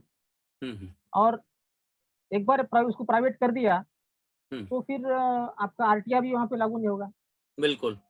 हम्म, मुझे मुझे तो ऐसा लगता था कि हमारे संविधान के बाद में भारत में कोई ऐसा कानून बना हो कि जिसने हम्म, हमारे नागरिक को पावरफुल बनाया हो, वो आरटीआई एक्ट है। हम्म, मतलब पिछले 70 सालों में हम अगर हम्म, कोई कानून का नाम ले तो हम्म, पहला संविधान है और दूसरा ये आरटीआई एक्ट है, बराबर। जो जो एक सामान्य व्यक्ति को सत्ता के सामने थोड़ा सा एम्पावर करता है, उसको हम्म, पावरफुल बनाता है। हम्म, तो इस कॉन्स्टिट्यूशनल मैंडेट को और आरटीआई जैसे कानून को, जो सामान्य आदमी को भी पावरफुल बनाता है, उनको किस तरह से पेपर पे ही रखा जाए, हम्म, उसको उसको मतलब निगेटरी बनाया जाए। हम्म, तो ये उसके लिए भी ये प्राइवेटाइजेशन का जो तरीका है ये अपनाया गया है। हम्म, और ऑब्वियसली अभी तो कई कई जगह पर अभी क्या होता है, देखो कानून में अभी आरटीआई एक्ट में जो पब्लिक इंफॉर्मेशन ऑफिसर होता है ना, हम्म, तो उसके ऊपर ये ड्यूटी दी गई है कि उसको इन्फॉर्मेशन देना है। हम्म, अगर उसने वो डिनाई किया तो उसका मतलब ऐसा होता है कि उसने कानून के प्रावधान को डिसोबे किया है। और बराबर। कोई पब्लिक सर्वेंट जब कोई कानून के प्रावधान को डिसोबे करता है तो आईपीसी के तहत सेक्शन 166 के तहत वो गुनाह होता है, उसे हम्म, उसे ऑफेंस माना गया है। हम्म, मान लो आप पीआईओ हो और मैंने आपको इन्फॉर्मेशन मांगा है, आपने डिनाई किया है, तो मैं आपके खिलाफ में जाकर कोर्ट में 166 आईपीसी के तहत आपके खिलाफ में गुनाह भी दर्ज करवा सकता हूँ। बराबर। ये जरूरी इसलिए है क्योंकि आप पब्लिक सर्वेंट हो। हम्म, ओके, अगर ये मान लो कोई कॉन्ट्रेक्चुअल आदमी को वहां पे आपके बिठाए आप पीआईओ करके, हम्म। वो पब्लिक सर्वेंट की कैटेगरी में नहीं आएगा, सबसे पहली बात, करेक्ट। है ना। तो आप आरटीआई एक्ट को आप मतलब अ, उसका जो पावर है हम्म। उसको झटके में आपने एकदम निगेटिव बना दिया, वीक बना दिया। हम्म। हम्म। तो ये सारे हथकंडे जो है ये सरकार अपनाती है। और सरकार में आने के पहले जो कोई लोग थे वो तो कह रहे थे कि हम भ्रष्टाचार के खिलाफ में हमने धर्म युद्ध छेड़ा है, ओके। हम्म। और हम आएंगे तो भ्रष्टाचार खत्म करेंगे। हम्म। अन्ना हजारे का बहुत बड़ा आंदोलन हुआ है, ओके। हम्म। लोगों को लगा कि जैसा अब इंडिया से भ्रष्टाचार का पूरा खात्मा हो जाएगा, हम्म। तो हम सारे लोगों ने मिल करके कांग्रेस सरकार मतलब नीच सरकार है, भ्रष्ट सरकार है, ऐसा मान करके इनको सत्ता से हटा दिया और इनको सत्ता में बिठाया। बराबर। अब देखो 2013 में एक सरकार कांग्रेस के सरकार ने एक कानून पास किया था जिसका नाम है विसल ब्लोअर प्रोटेक्शन एक्ट, बिल्कुल। ओके। तो मैंने उस विसल ब्लोअर प्रोटेक्शन उसके पहले एक पॉलिसी था गवर्नमेंट का, एक पीडीपीआई रेजोल्यूशन जिसको कहते हैं। तो उसके तहत मैंने कई सारे विसल ब्लोअर को उनके केसेस चलाए, हाई कोर्ट में, कैट में, मैट में चलाए। उनको मैंने जो कुछ भी मैं उनको मदद कर सकता था मैंने किया। बराबर। मुझे भी लगा कि ये सरकार बदलने के बाद में ये कानून अच्छा तरीके से इम्प्लीमेंट होगा। लेकिन मैं आपको बता दूं ये कानून आज तक इसको लागू नहीं। नहीं किया गया है। हम्म। और सुप्रीम कोर्ट में एक पीआईएल पेंडिंग था, और कोई सत्येंद्र कुमार दुबे जो कानपुर आईआईटी के बने हुए थे, उनका मर्डर हुआ था। बराबर। क्योंकि उन्होंने जब अटल बिहारी वाजपेयी थे पंतप्रधान, तो उन्होंने जो पूरा इंडिया को सड़क जोड़ो, पूरे इंडिया को सड़क से जोड़ो, ऐसा कुछ एक प्रोजेक्ट था। प्रोजेक्ट में किस तरह से माफिया राज करता है, किस तरह से भ्रष्टाचार होता है, तो उसका कंप्लेंट उन्होंने किया था। तो उसके कुछ ही दिनों में उनको खत्म कर दिया गया, उनको मतलब गोली मार के खत्म कर दिया गया। तो बराबर। वो सिलसिले में सुप्रीम कोर्ट में पिटीशन आया था सत्येंद्र कुमार दुबे का मर्डर होने के बाद में। तब सुप्रीम कोर्ट ने बोला कि अगर हमारे देश से भ्रष्टाचार अगर खत्म करना है या उसके खिलाफ में लड़ना है, तो जो लोग हिम्मत करके इसके खिलाफ में खड़े होते हैं, तो उन्हें प्रोटेक्शन करने के लिए हमारे देश में क्या क्या प्रावधान है, क्या कानून है। बराबर। तो उस समय को कोई प्रावधान नहीं था। तब कोर्ट ने बोला कि आपको कानून बनाना पड़ेगा। अब विसल ब्लोअर मतलब क्या है, डिपार्टमेंट में काम करने वाला अंदरूनी आदमी भी हो सकता है या बाहर का आदमी भी हो सकता है, बराबर। इसने करप्शन के खिलाफ में आवाज उठाई। तो ऐसे लोगों को प्रोटेक्ट करने के लिए क्या कानून है, तो फिर उन्होंने कहा कि हम कानून बनाएंगे। तो सुप्रीम कोर्ट ने कहा कि जब तक आप कानून बनाएंगे तब तक इमीडिएटली आप कुछ ना कुछ तो मेजर्स लेकर आइए। तो उन्होंने वो रेजोल्यूशन लाया था, पीडीपीआई रेजोल्यूशन जिसको बोला जाता है। तो उसके बाद में फिर ये कानून बना 2013 में। उसका नाम विसल ब्लोअर प्रोटेक्शन एक्ट 2011 है, ओके। तो अभी ये पीआईएल चलता रहा सुप्रीम कोर्ट में। अभी 2017 में वो सुप्रीम कोर्ट ने पीआईएल को डिस्पोज कर दिया है, क्योंकि सरकार ने सुप्रीम कोर्ट को अश्योरेंस दिया था कि हम आने वाले सेशन में, पार्लियामेंट में कुछ अमेंडमेंट लाने वाले हैं। सरकार का ये कहना था कि इस विसल ब्लोअर प्रोटेक्शन के कुछ प्रावधान आरटीआई एक्ट के कुछ प्रावधानों को ओवरलैप करते हैं। अच्छा। तो इसकी वजह से हम इसको लागू नहीं कर पाए। ये ऐसा गवर्नमेंट ने बहाना बनाया। हाँ हाँ, एक बहाना बनाया। बहाना बनाया। हाँ, तो फिर हम उन्होंने बोला कि सुप्रीम कोर्ट को हम ये जो कुछ ओवरलैपिंग प्रोविजंस है उनको हम ढंग से, अच्छे ढंग से बना के हम नया कानून अमेंडमेंट करते हैं। ये बात 2017 का है। आज 2022 मतलब 5 साल से ऊपर का समय हो गया। आज तक ये कानून पेपर पे ही है। विसल ब्लोअर एक्ट जो है उसके तहत रूल्स नहीं बनाए गए हैं। उसके तहत स्टेट उस कानून में ऐसा लिखा गया है कि जैसा सेंटर में सीवीसी है ना, सेंट्रल विजिलेंस कमीशन, बराबर, वैसा हर राज्य में एक स्टेट विजिलेंस कमीशन होना चाहिए। बिल्कुल। हाँ, अभी वो कानून तो लागू नहीं है, तो फिर वो ऐसा कोई स्टेट विजिलेंस कमीशन अभी तक अस्तित्व में आया नहीं है। और ये जो लोग कहते हैं कि हम करप्शन के खिलाफ में हमने जिहाद पुकारा है, हमने धर्म युद्ध पुकारा है, ये सत्ता में है, ओके। किसी ना किसी बहाने से ये कानून को आज तक इन्होंने रोक के रखा है। तो इससे सरकार की मंशा हमारे सामने एकदम क्लियर स्पष्ट रूप से दिखाई देती है। बराबर। तो ये हाल है हमारे सिस्टम के। अभी यहाँ पर जो हमने देखा कि अगर 25 तारीख को 25 फरवरी को टेंडर पास होता है ना, टेंडर खोला जाता है और एक कॉन्ट्रैक्टर कंपनी को दिया जाता है कि भाई 1 मार्च से तुम हैंडल करोगे, है ना, और 2 दिन का ही टाइम है। अब पुराने ही वर्कर उस नए कॉन्ट्रैक्टर के पास कैसे आएंगे?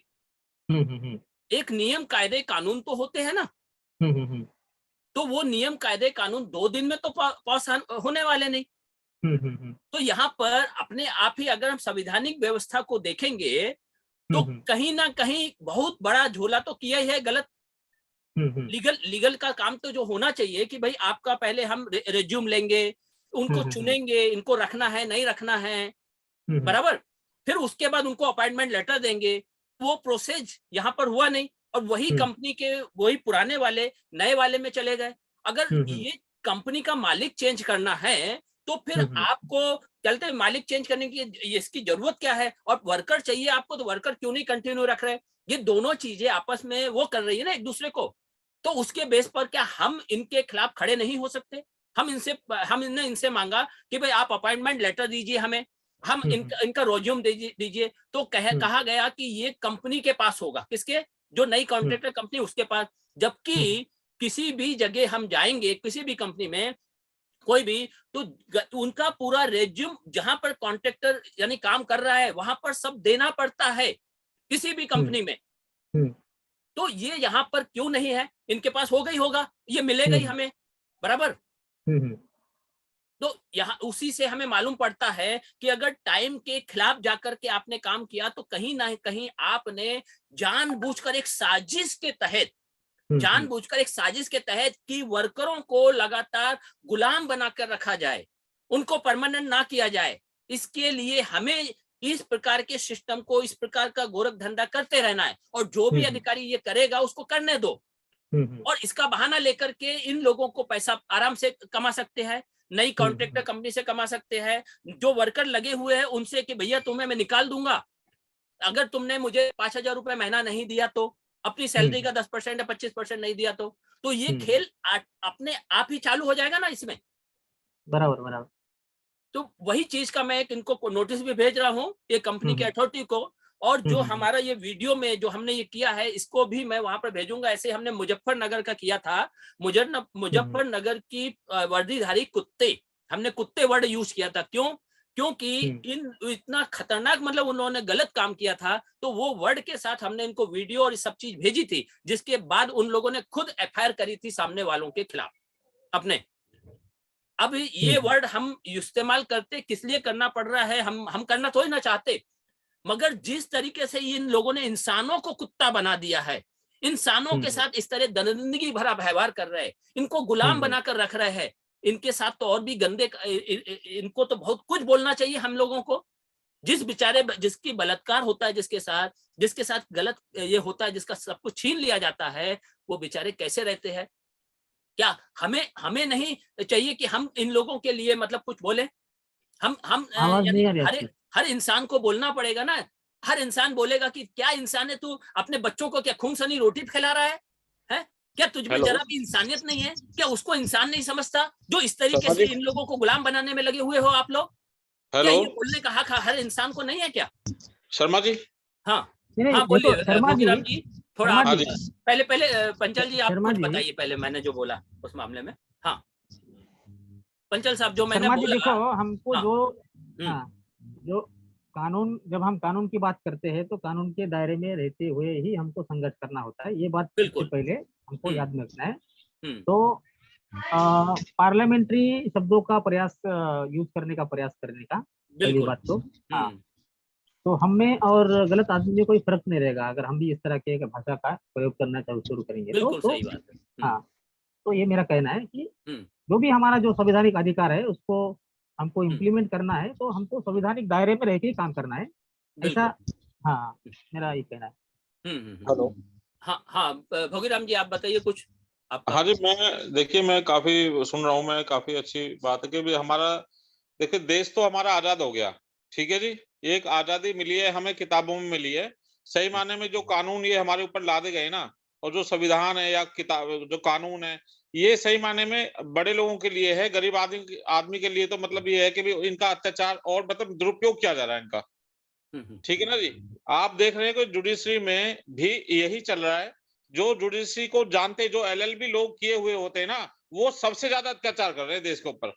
हम्म, आप जानते हैं सभी नेता लोग ज्यादातर एलएलबी पास हैं, ठीक है नहीं। और वो ही इन कानूनों का दुरुपयोग करते हुए लोग गरीबों पर, कर्मचारियों पर अत्याचार कर रहे हैं। जैसे कि एक उदाहरण के तौर पर राजस्थान के जयपुर में 4th क्लास कर्मचारी को अपने घर पे रखकर और उसको मतलब मार डाला, एक तरह से हत्या करने की बात। 302 की एफआईआर दर्ज हुई है उसमें। अब वो जब हुई है एफआईआर दर्ज, जब 20-25 दिन उन कर्मचारियों को वहां पर संगठन में बैठे हुए हो गए बाहर, भूख हड़ताल पे थे, जब ये एफआईआर दर्ज हुई है, आप देखिए पूरे देश के अंदर हल्ला मचा हुआ है।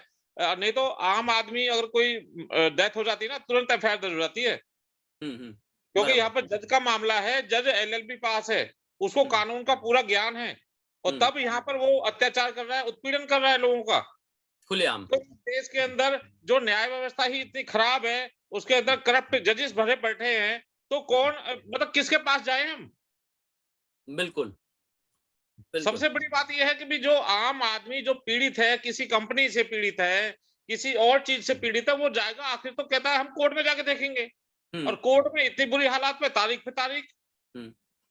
ये आपके साथ ही आप अदालत में ही काम कर रहे हैं, करते। बिल्कुल बिल्कुल और बिल्कुल। आपने क्या बोलते, आपके यहाँ पानी, फिल्टर पानी नहीं है, गंदा पानी मिल रहा था। आपने आवाज उठाई, बोलने के बाद उस पर पीआईएल लगी। पीआईएल लग के हाई कोर्ट ने बोल दिया कि भाई पानी, और सब जगह डिस्टिलरी वाटर लग गए, वाटर फिल्टर लग गए सब जगह। लेकिन उसका बेस लेकर के आपको ही नोटिस इशू कर दिया गया। सुप्रीम कोर्ट ने पीआईएल बनाकर पानी दिलवाया, और हाई कोर्ट ने चिढ़कर मतलब एक रंजिश मानते हुए मेरे ऊपर कार्रवाई कराई। यानी ये स्थिति है। दूसरा चीज आपके साथ एक और हुई, स्टेशनरी का काम, स्टेशनरी नहीं मिल रही आपके पास, आपके वहां पर स्टेशनरी नहीं आ रही है, तो आपने बोला अपने, और वो सुन नहीं रहे। फिर आपने कुछ एक अलग पॉइंट पे, जिसमें हम जैसे लोगों से मतलब उसमें कंसल्ट करके आपने बताया कि भाई इस तरीके से लिखा जाए। यानी आपने पॉइंट टू पॉइंट लिख दिया कि भाई इस तारीख को हमने ऑर्डर दिया था, यानी कंप्लेंट, वो कहा था कि हमें स्टेशनरी चाहिए, इस महीने में इतनी आई, इतनी नहीं आई, ये सब चीज आपने मेंशन कर दी। तो आपके खिलाफ कि आपने गलत ढंग से कहा है, गलत ढंग से अपनी ये चीज पेश की है, उसके लिए आपको बैठ गई। शर्मा जी, जब हमने, आपने जैसे हमें बताया था वैसे ही हमने लिखा, और अपने ऑफिसर को दे दिया हमने। ऑफिसर ने देखा, हाँ ठीक है चिट्ठी, उन्होंने जिला न्यायाधीश को फॉरवर्ड कर दी। अब जिला न्यायाधीश ने हमारे ऊपर एक्शन लिया कि भी लैंग्वेज खराब है। अगर लैंग्वेज खराब होती तो हमारे जो अधीनस्थ, जो हमारे पीठासीन अधिकारी है, हमारे जज है, वो फॉरवर्ड क्यों करते ऊपर उसे? बिल्कुल। मामला ये था कि हमको ये जानबूझकर कंपेल करते हैं कि हम वकीलों से पैसे ले, जनता से पैसे ले, और ताकि हम भ्रष्टाचार करते रहे हम। तो हम क्यों करें करप्शन? बात ये लोग मजबूर करते हैं। अगर 72 लाख का बजट 15-16 में इनको दिया गया सभी हरियाणा के जजों को, उन्होंने यूज किया 40 लाख ओनली। अच्छा, अभी आपके इधर ही एक और मामला हुआ है, अपने एक महिला जज, उन्होंने मतलब एक मामले में एक को इंक्वायरी वो बैठा दी, एक के ऊपर मतलब नोटिस इशू कर दिया। उसने पूरा झूठा है, सब कुछ है, पूरे परफेक्ट ढंग से बना करके उनको दिया गया, यानी उस मामले में कि उनके द्वारा ही सेशन जज के पास जाएगा ऊपर, तो उन्होंने लिया नहीं।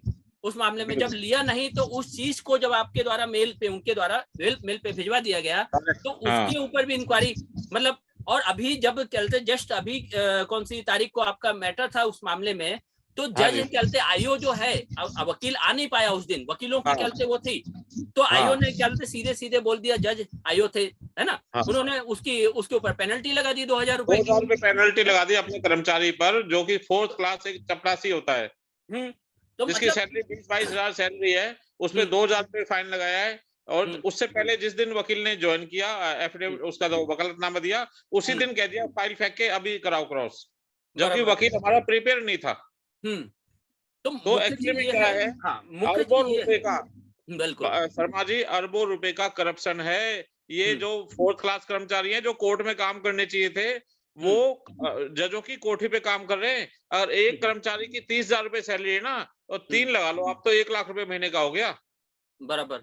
और बुरी अब तरह 25 मारा भी था, आपके जज ने बुरी तरह मारा भी था उसके हस्बैंड ने, उसका हाँ, भी है। ये भी मतलब जज की यहाँ काम करवा रहे जज और उसका हस्बैंड उसके साथ मारपीट कर रहा है, वह अपने प्यून के साथ, अदालती प्यून है जिसको अदालत में होना चाहिए उसके साथ। मतलब ये पूरा खेल ऐसा चल रहा है। अब ऐसे शर्मा जी, लोगों के दिल से आवाज, मतलब हम लोगों के दिल से तो कुछ निकलता ही नहीं है इन लोगों के साथ जो गलत शर्मा हो रहा जी, है। और हमें भी ये वो बेचारे वो कर रहे हैं। मेरा सिंपल सा कहना है, काले लोगों को गोरे लोगों ने आगे बढ़कर काले लोगों को इंसाफ दिलाया है। बिल्कुल, अगर और आज गोरे लोगों ने अपने यहाँ म्यूजियम लगा रखे हैं अमेरिका में कि किस हाँ जी, तरीके से उनके पूर्वज काले लोगों के ऊपर अत्याचार करते थे। हाँ जी, हमारे देश में इस प्रकार से इन गुलाम बनाने की पूरी ये प्रथा चल रही है, पूरी कंपनियों के खेल चल रहे हैं। और ये जैसे पंजल साहब ने साफ साफ कहा है कि प्राइवेटाइजेशन किस तरीके से, डायरेक्ट खरीद के नहीं बल्कि अंदर के कर्मचारियों को प्राइवेट कर दो। हाँ, प्राइवेट कर वर्कर दो। चाहिए उनको, आदमी चाहिए, लेकिन उनको मालिक चेंज होते जा रहे हैं ताकि हाँ कल जी, से वो लोग कभी अपने परमानेंट का बोल सके, अपने अधिकार को आवाज ना उठा सके। हाँ ये जी, हाँ खेल जी, चल रहा है। अब इसके हाँ जी, लिए हाँ जी, हम लोगों को सबको आवाज उठानी पड़ेगी, सबको कमेंट्स कम से कम देने पड़ेंगे। मैं हाँ जी, चाहता हूँ पंचाल साहब का आपने सुना कि उन्होंने जो चीज बोली, आप लोग कोई भी इस मामले में, अरविंद चौधरी जी आपके साथ भी गलत हो रहा है। अरविंद चौधरी जी, आप लड़ाई लड़ रहे हैं पीआईओ के खिलाफ, पूरी जानकारी आपने ली, आप कर्मचारियों के लिए लड़ाई लड़ रहे हैं। अरविंद जी, आप बताएंगे कुछ इस मामले में? अरविंद चौधरी जी, हाँ हाँ, तो बोलिए। बराबर है। हम्म ये जो सब चल रहा है, हम्म तो ये पीआईओ जो है, तो अपने को अपने जानकारी नहीं देना चाहिए, और जो भ्रष्टाचार है वो उजागर नहीं आना चाहिए, इसलिए बहुत बहाने निकालते हैं। हम्म और कायदे का दुरुपयोग कैसा करना है वो बहुत अच्छी तरीके से जानते हैं। हम्म और इसके लिए हम लोग ही जिम्मेदार है, क्योंकि अपने में जागरूकता नहीं है। बिल्कुल। तो इसीलिए उन लोगों को फायदा होता है। और हम्म आपने जो मुहिम चालू किया है तो वो बहुत अच्छा है, हम्म और इसका फायदा हम लोगों को हो रहा है। हम्म क्योंकि बहुत सी बातें हमको मालूम नहीं था कि आगे क्या करना चाहिए, कैसा करना चाहिए। हम्म लेकिन ये आपने जो मंच चालू किया है, तो यहाँ से हमको लोगों को समझता है और फायदा हो रहा है कि जानकारी कैसे मिलना चाहिए। हम्म तो ये बहुत अच्छा काम आपसे, आपके तरफ से चालू है। और ये जो कॉन्ट्रैक्ट सिस्टम है, तो ये कॉन्ट्रैक्ट सिस्टम का मूल मुद्दा जो है, तो ये किसी को समझ में नहीं आ रहा है। इनको आरक्षण खत्म करना है। बराबर। ये बिल्कुल। किसी को मालूम नहीं है, समझ में नहीं आ रहा है कि जो पहले से जो चालू हो रहा था, कि कोई आदमी सीख रहा है, पढ़ रहा है, और वो आरक्षण में जा रहा है, आरक्षण के लिए उसको, आरक्षण के अंदर उसको अगर नौकरी मिल रहा है, तो ये कॉन्ट्रैक्ट वजह से वो सब खत्म होने वाला है। ये सब खत्म होने वाला है। और ये गुलामगिरी जो पहले अपने को आजादी से पहले जो चालू था, वही आगे चालू रहने वाला है। बिल्कुल। और यही लोगों को, यही चाहिए उन लोगों को। हम्म। ये मूल उद्देश्य उन लोगों का है। बराबर। आपके यहाँ ही जैसे आप लोग कुछ भी यानी आपके कर्मचारियों को किस तरीके से, मतलब ये लोग वो करते हैं, मतलब अगर कुछ सुना नहीं या किसी ऑफिसर की को चमचागिरी नहीं करी या कुछ ऐसी चीजें हो गई, तो वहां पर किस तरीके शोषण करते हैं, वो भी शायद, वो भी आपने बहुत अच्छे मुद्दे उठाए हैं इस टाइप के, जिसकी लड़ाई आपने लड़ी है। और बराबर है। अभी हमारे हाँ यहाँ पर अभी कॉन्ट्रैक्ट पर जो लोग हैं, हाँ तो उनको अभी मेरे को अगर 40,000 पगार है, तो उनको 10,000 में लेके आते हैं। हाँ। और और वहां पे उनको आरक्षण से नहीं लिया जाता है। और उनको सुबह बोला जाता है कि आप ड्यूटी करो, शाम में अगर कुछ होगा तो बोलते हैं कि तुम यहाँ से 300 किलोमीटर जगह पे एक ऐसा ऐसा स्टेशन है, वहां पे आप चले जाओ। तो उनको जाना पड़ता है, वो कुछ नहीं बोल सकती, वो कॉन्ट्रैक्ट पर है। उनको बिल्कुल। मालूम है अगर आज नहीं सुना तो हमको जाना पड़ेगा, कल नौकरी चला जाएगा। तो बिल्कुल। इसका मूल कारण क्या है? उनका कॉन्ट्रैक्टशिप का मूल कारण यही है कि उनको आजादी खत्म करना है, तो आजादी खत्म और करना, गुलाम बनाना, और वो गुलाम चीज, बनाना है, गुलामगिरी हाँ कंटिन्यू रखना है। बिल्कुल। और आप अगर जैसे आप अभी परमानेंट है उसमें, लेकिन ये आपके ऊपर भी खतरा है। आपके जैसे अन्य लोगों के ऊपर भी खतरा है, क्योंकि इन जैसे लोगों को इस तरह के रखेंगे तो इनकी संख्या, बेरोजगारी की संख्या ज्यादा है बेचारों की, है, उनको गुलाम भी बना के रखेंगे और उनकी वजह से भाई अब आपकी जरूरत नहीं है, वो लोग काम कर रहे हैं, ऐसा कह के आपको हटाते चले जाएंगे। जबकि ये पैसा की कमाई किसके लिए हो रही है? ये उन लोगों के लिए, अडानी अंबानी जैसे लोगों के लिए हो रही है। तो हमें उस सबको रोकने के लिए अगर हम सब आवाज नहीं उठाएंगे तो कौन उठाएगा? और इसके लिए जैसे अभी उन्होंने डॉक्टर साहब थे जो जिनसे इस मामले में उन्होंने कहा कि क्या बोलते हैं उनकी गलती है, या सब लोग कहते हैं हमारी गलती, यानी इनकी गलती है, जैसे आपने भी बोला कर्मचारियों की गलती, बिल्कुल गलती है, लेकिन हम जैसे मैंने साफ साफ कहा कि गोरे लोगों ने काले लोगों का शोषण बंद करा है, क्योंकि काले लोगों को मालूम ही नहीं है कि मेरा शोषण हो भी रहा है कि नहीं हो रहा। सबसे बड़ी चीज ये है, अभी काले लोगों को मालूम ही नहीं मेरा शोषण हो रहा है, तो वो कहते हैं, वो समझते यही मेरी नियति है, तो वो नियति के हिसाब से वो लोग चलते हैं। तो हमें जब तक इन लोगों को एक सेफ गार्ड नहीं दिया जाएगा, जैसे आप अपने बच्चे को अगर तैरना सिखाते हो तो उसे सेफ्टी के साथ सिखाओगे, ऐसे उठा के पानी में नहीं फेंक दोगे।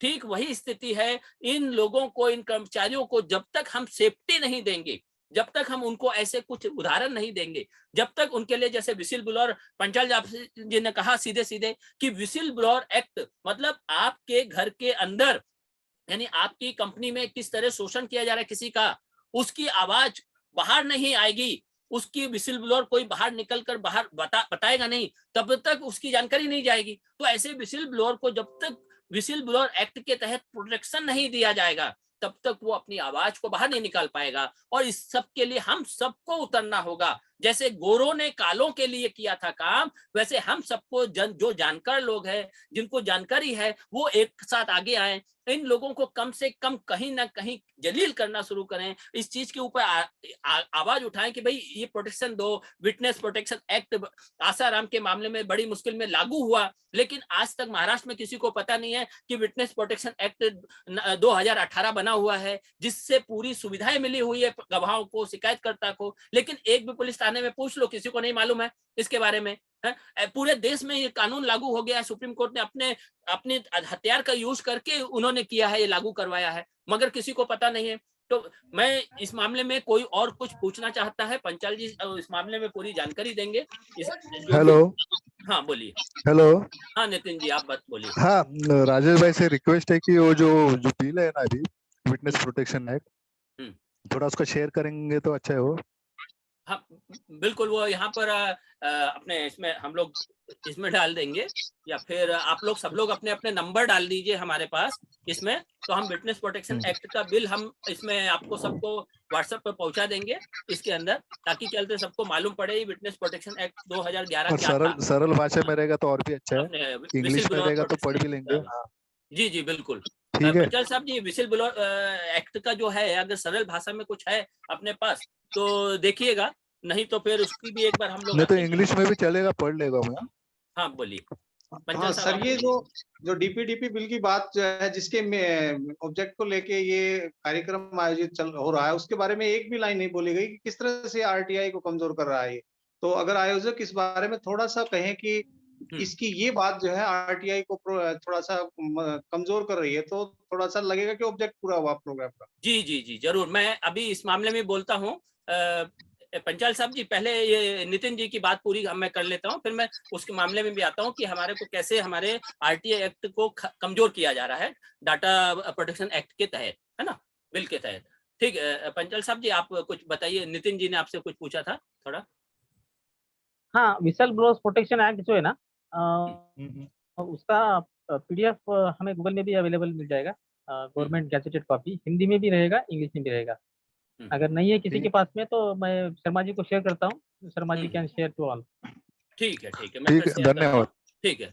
अच्छा, अब मैं आता हूँ जरा, ये जो हमारा आरटीआई एक्ट को कैसे कमजोर किया जा रहा है उस मामले में, तो मैं एक इसका जो हिंदी में इसका बिल है अपने, वो मैं आप लोगों के साथ शेयर करता हूँ। पहले इस चीज को देखिए, digital personal data protection bill, तो इसके अंदर आरटीआई के उसको कैसे खत्म किया जा रहा है उस मामले के लिए हम चलते हैं सबसे आरटीआई के उस पॉइंट पर।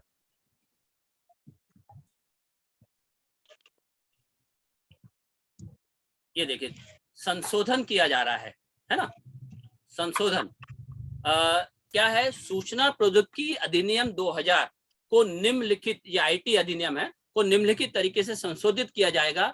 आईटी अधिनियम की धारा 43A का लोप किया जाएगा, मतलब आईटी का जो अधिनियम है उसको खत्म कर दिया जाएगा। आईटी अधिनियम की धारा 81 में परंतु में पेटेंट अधिनियम 1970 शब्दों और अंकों के बाद या डिजिटल व्यक्तिगत डेटा संरक्षण ये डाले जाएंगे।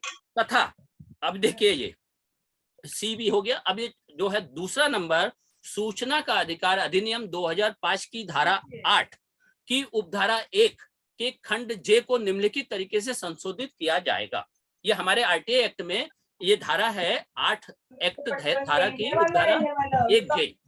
इसमें क्या लिखा है, अवधारा में शब्द जिसके प्रकटीकरण का किसी भी सार्वजनिक गतिविधि या हित से कोई संबंध नहीं है या जो केंद्रीय लोक सूचना अधिकारी या राज्य लोक सूचना अधिकारी या अपीली प्राधिकारी के रूप में व्यक्ति की गोपनीयता के अनुचित आक्रमण का कारण बनता है, जैसा कि मामला हो सकता है, इस बात से संतुष्ट है कि व्यापक जनहित ऐसी जानकारी के प्रकटीकरण को न्यायोचित ठहराता है। तो यहाँ पर जो हमें आरटीआई एक्ट से अगर हम कोई जानकारी मांगते हैं तो वो जानकारी दो धाराओं का इस्तेमाल करके नहीं दी जाती, एक 8 की और दूसरा 9। तो 8 में हमें 81J का ज्यादातर उपयोग करते हैं और 90% जानकारी वो लोग नहीं देते हमें पीआईओ, जबकि हमारे इसमें साफ साफ लिखा है, जजमेंट है सुप्रीम कोर्ट के और हाई कोर्ट के, जिसमें साफ साफ कहा गया है कि अगर वह जानकारी, जो जानकारी आप विधानसभा में, जो विधानसभा होती है राज्यों की, वहां पर या संसद में रख नहीं सकते या वहां भी रखने का आपको अधिकार नहीं है, वही जानकारी आप पब्लिक में या आरटीआई में देने से रोक सकते हैं। मतलब वही जानकारी आप नहीं देंगे, बाकी सारी जानकारी आपको देनी है, ये साफ साफ है। लेकिन 90% जानकारी हमें नहीं दी जा रही, लोग आरटीआई एक्ट के जानकार नहीं होने की वजह से उसमें आगे बढ़ नहीं रहे, लड़ नहीं रहे। मगर अब यहाँ पर क्या कर दिया गया कि बी पॉइंट दे दिया, परंतु का लोप किया जाएगा। मतलब अब यहाँ पर इसको उनके ऊपर छोड़ दिया, पीआईओ के ऊपर, कि भाई वो परंतु अगर कुछ नहीं, हमें नहीं देना है तो नहीं देना है, या जो भी है वो अपने मर्जी। और इसमें खाली एक व्यक्ति नहीं, इसमें कंपनी को भी, संस्थान को भी, हर किसी को वो व्यक्ति बना दिया, निजता मान लिया है। यानी आपके अगर टेंडर कोई सा आपने डाला, तो टेंडर अगर रोड का टेंडर डाला है, मैंने डाला मान लीजिए रोड का टेंडर, तो जब तक टेंडर नहीं खुला है तब तक तो वो बंद है ना। लेकिन टेंडर खुलने के बाद अगर वो कॉन्ट्रैक्ट मुझे मिल रहा है तो मेरा वो कॉन्ट्रैक्ट पब्लिक के पास आना चाहिए। मगर आप कहेंगे नहीं वो निजी है शर्मा जी का, शर्मा जी नहीं देना चाहते इसलिए नहीं देंगे, ये चीज कहकर आपकी चीज को रोक दिया जाएगा। अब इसके ऊपर आपको देखिए ये डिजिटल अपने जो data personal data protection bill है, इसका है 6 नंबर पॉइंट, अध्याय 5 की धारा 19 की उपधारा 6 को देखिए।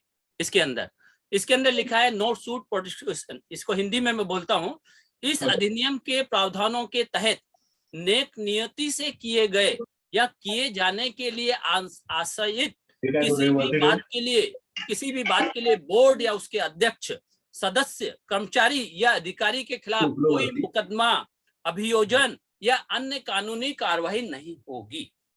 अभी आप लोग सोचिए कि ये चीज यहाँ पर लिखी है ना, इन्होंने क्या लिखा है, यानी अगर हमारे से कोई भी गलती होगी तो आप हमारे ऊपर मुकदमा करने के भी हकदार नहीं है, साफ साफ इन्होंने लिख दिया है।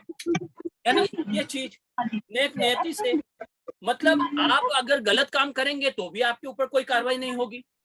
ये अगर डाटा प्रोटेक्शन बिल के इस नाम से हम ऐसा करेंगे तो क्या होगा, एक तो 8-9 अपने 81J के अनुसार आपकी पूरी जानकारी जो भी आप मांग रहे हैं, किसी कंपनी की मांग रहे हैं, वहां पर कुछ भ्रष्टाचार हुआ उसकी मांग रहे हैं, वो जानकारी देना बंद कर दिया आपको, तो आपको कोई सा भी जो भी भ्रष्टाचार है वो उजागर ही नहीं हो पाएगा। जैसे अभी हम कॉन्ट्रैक्टर के बारे में मांग रहे हैं कि आपके पास उन्होंने जो रेज्यूम दिए हैं, जो अपॉइंटमेंट लेटर दिए हैं, उसकी जानकारी दीजिए। ताकि क्या बोलते मालूम तो पड़े आपने किसको कैसे कैसे अपॉइंटमेंट किया। आप नहीं देंगे, अभी आपको देना पड़ेगा, कल आप नहीं देंगे, और नहीं देंगे तो हमें मालूम ही नहीं पड़ेगा कि कैसे वहां पर भ्रष्टाचार को किस तरह नंगा नाच खेला गया है, इस चीज की जानकारी नहीं होगी। तो उसको रोकने के लिए हम चाहते हैं, अब ये data protection bill data protection bill क्या बोला जा रहा है कि आपकी सुरक्षा के लिए है डाटा। कितने लोगों को जरूरत डाटा की सुरक्षा की। आपका एक पैसा अगर आपको कोई लूटता है बेवकूफ बनाकर, 50,000 रुपए आपका लूट कर एक अपने बैंक में डाला, हमारे देश का ही है ना, यहीं का बैंक है, आप बड़े आराम से आईपीसी एक्ट के तहत उसके ऊपर एफआईआर कर सकते हैं, वो पैसा आपका वापस मिल सकता है, सामने वाले के ऊपर एफआईआर हो सकती है। लेकिन ये जो आईपीसी एक्ट जो है, जो पुलिस का ड्यूटी है, पुलिस अपना काम नहीं कर रही, पुलिस भ्रष्टाचार कर रही है, वो एफआईआर नहीं दर्ज करती। हमें उसके पीछे पड़ना चाहिए। अगर हम उसके पीछे पड़ेंगे तो आपके डाटा का इस्तेमाल करके अगर कोई गलत काम कर रहा है, वो उसके जब उसके ऊपर कार्रवाई होगी, उसको सजा मिलेगी, तो क्या वो ऐसा काम करेगा? मगर हमारी पुलिस ये काम नहीं कर रही। कितने ही केसेस है, पूरा गांव का गांव बसा हुआ है, जहां पर बैठ करके ये लोग आपकी डाटा का इस्तेमाल करके चोरियां कर रहे हैं, खुलेआम आपको बेवकूफ बना रहे हैं, आपके अकाउंट से पैसा निकाला जा रहा है। लेकिन आईपीसी का हमारे पास इतनी ताकतवर है आईपीसी, उसका बेस लेकर के हम सबको सजा दिला सकते हैं, सबको रोक सकते हैं। आप उसको नहीं रोक रहे, बल्कि आप डाटा प्रोटेक्शन के नाम पर 2% भ्रष्टाचारियों का डाटा देने से रोक रहे हैं, और इनको कोई फर्क नहीं पड़ रहा है। ये लोग तो अपना डाटा सब सोशल मीडिया पे सभी जगह डाल के बैठे हैं, आधार कार्ड में है, आपका गूगल के अंदर सारा डाटा मौजूद है, यहाँ तक कि जो बड़े बड़े ऑफिसर है, जो डिफेंस में काम करते हैं, आईएएस ऑफिसर है, इन सबका डाटा तो आपके उनका गूगल के ड्राइव में पड़ा हुआ है, पासवर्ड पड़े हैं आपके, सब कुछ पड़ा है, और उस डाटा को आप रोक नहीं सकते। वो तो सब है उनके सामने, आप क्या कर लेंगे उनको रोक के? कैसे रोक पाएंगे आप? और इन जनता के नाम पर आप उन भ्रष्टाचारियों का रोकने की बात कर रहे हैं।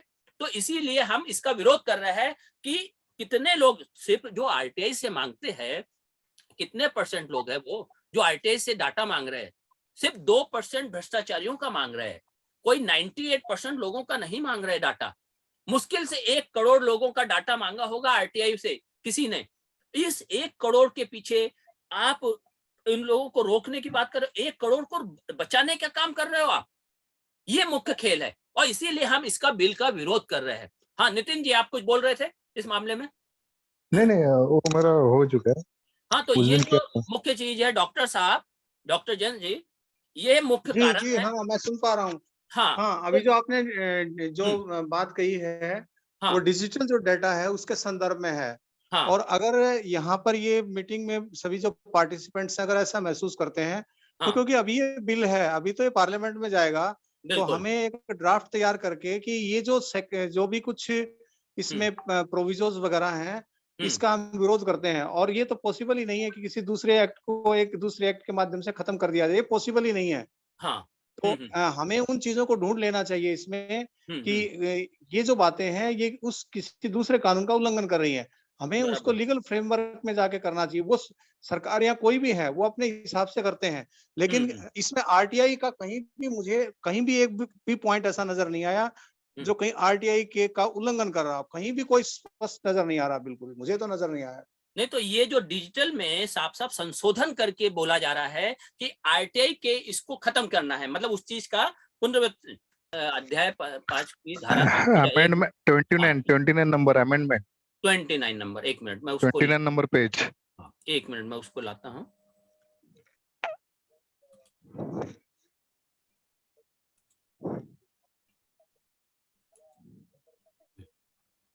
ट्वेंटी 29 नंबर ना ये। हाँ करेक्ट।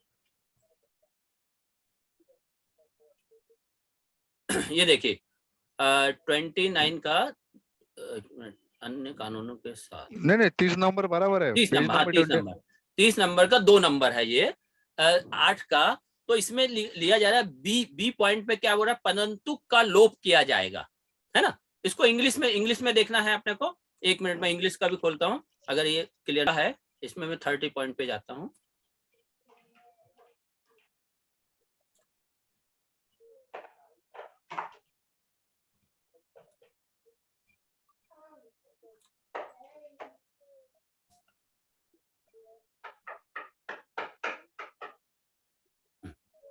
ये देखिए clause 1 of sub section 1 of section 8 of the right of same to same है वो सब चीजें, द वर्ड द डिस्क्लोजर। तो इसको इन्होंने सेटिस्फाई, इस चीज को इन्होंने बी पॉइंट से the proviso shall be omitted, मतलब इसको परंतु को लोग करने का काम कर रहे हैं। यहाँ पर इसकी संशोधन की जरूरत क्या है, मैं ये कहना चाहता हूँ। आप पंचल साहब जी, आप इस मामले में कुछ बताएंगे?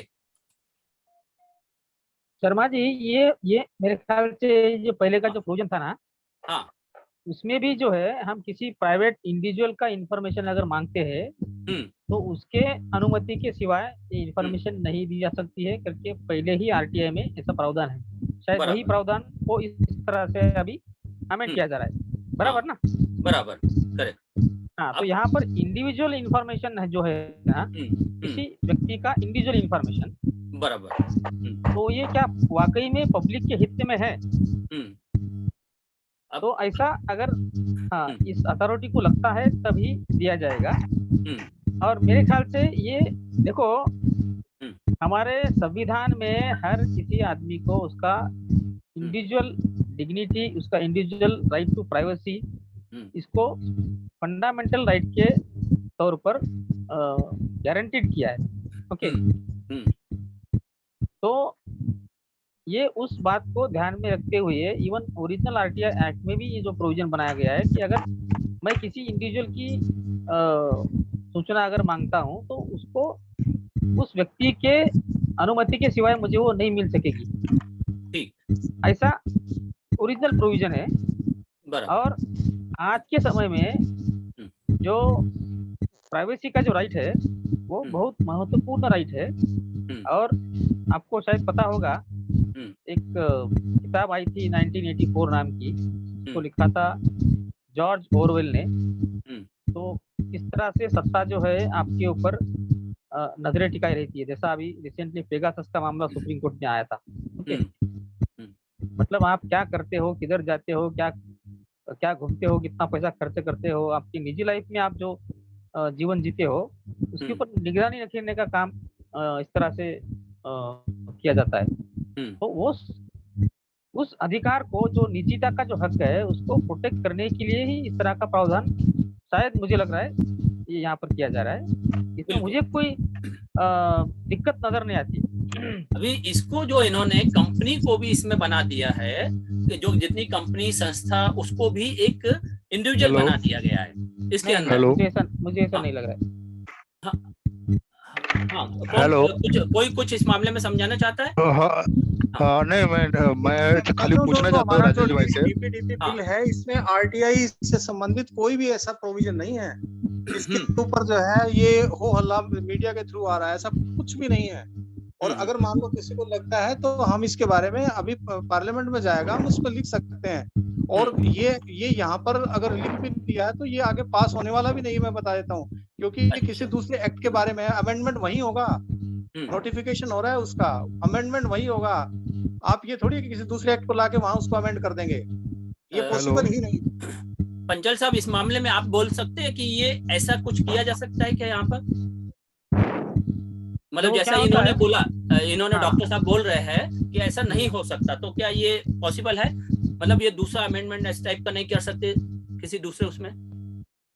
देखो क्या होता है, जो कानून है उस कानून में जो बदलाव करना है तो उसी कानून में आपको संशोधन करना होता है, सबसे पहली बात। ओके, अभी मान लीजिए आरटीआई एक्ट में कुछ अमेंड करना है तो आरटीआई एक्ट को ही अमेंड करना पड़ता है, पहली बात। अभी एट अ टाइम मान लीजिए अभी ये जो डेटा प्रोटेक्शन जो बिल है वह एक इस तरह का बिल है कि जैसा अभी देखो क्रिमिनल लॉ अमेंडमेंट एक्ट आया था, बराबर?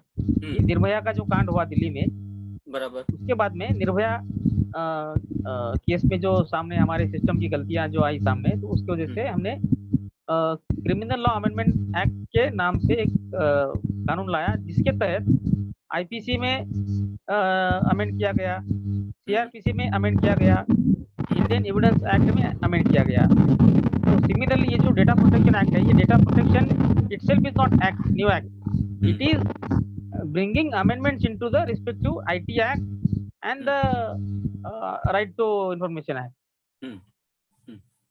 तो ये अमेंडिंग बिल है, ये अमेंडिंग एक्ट है। This itself is not a new act of parliament.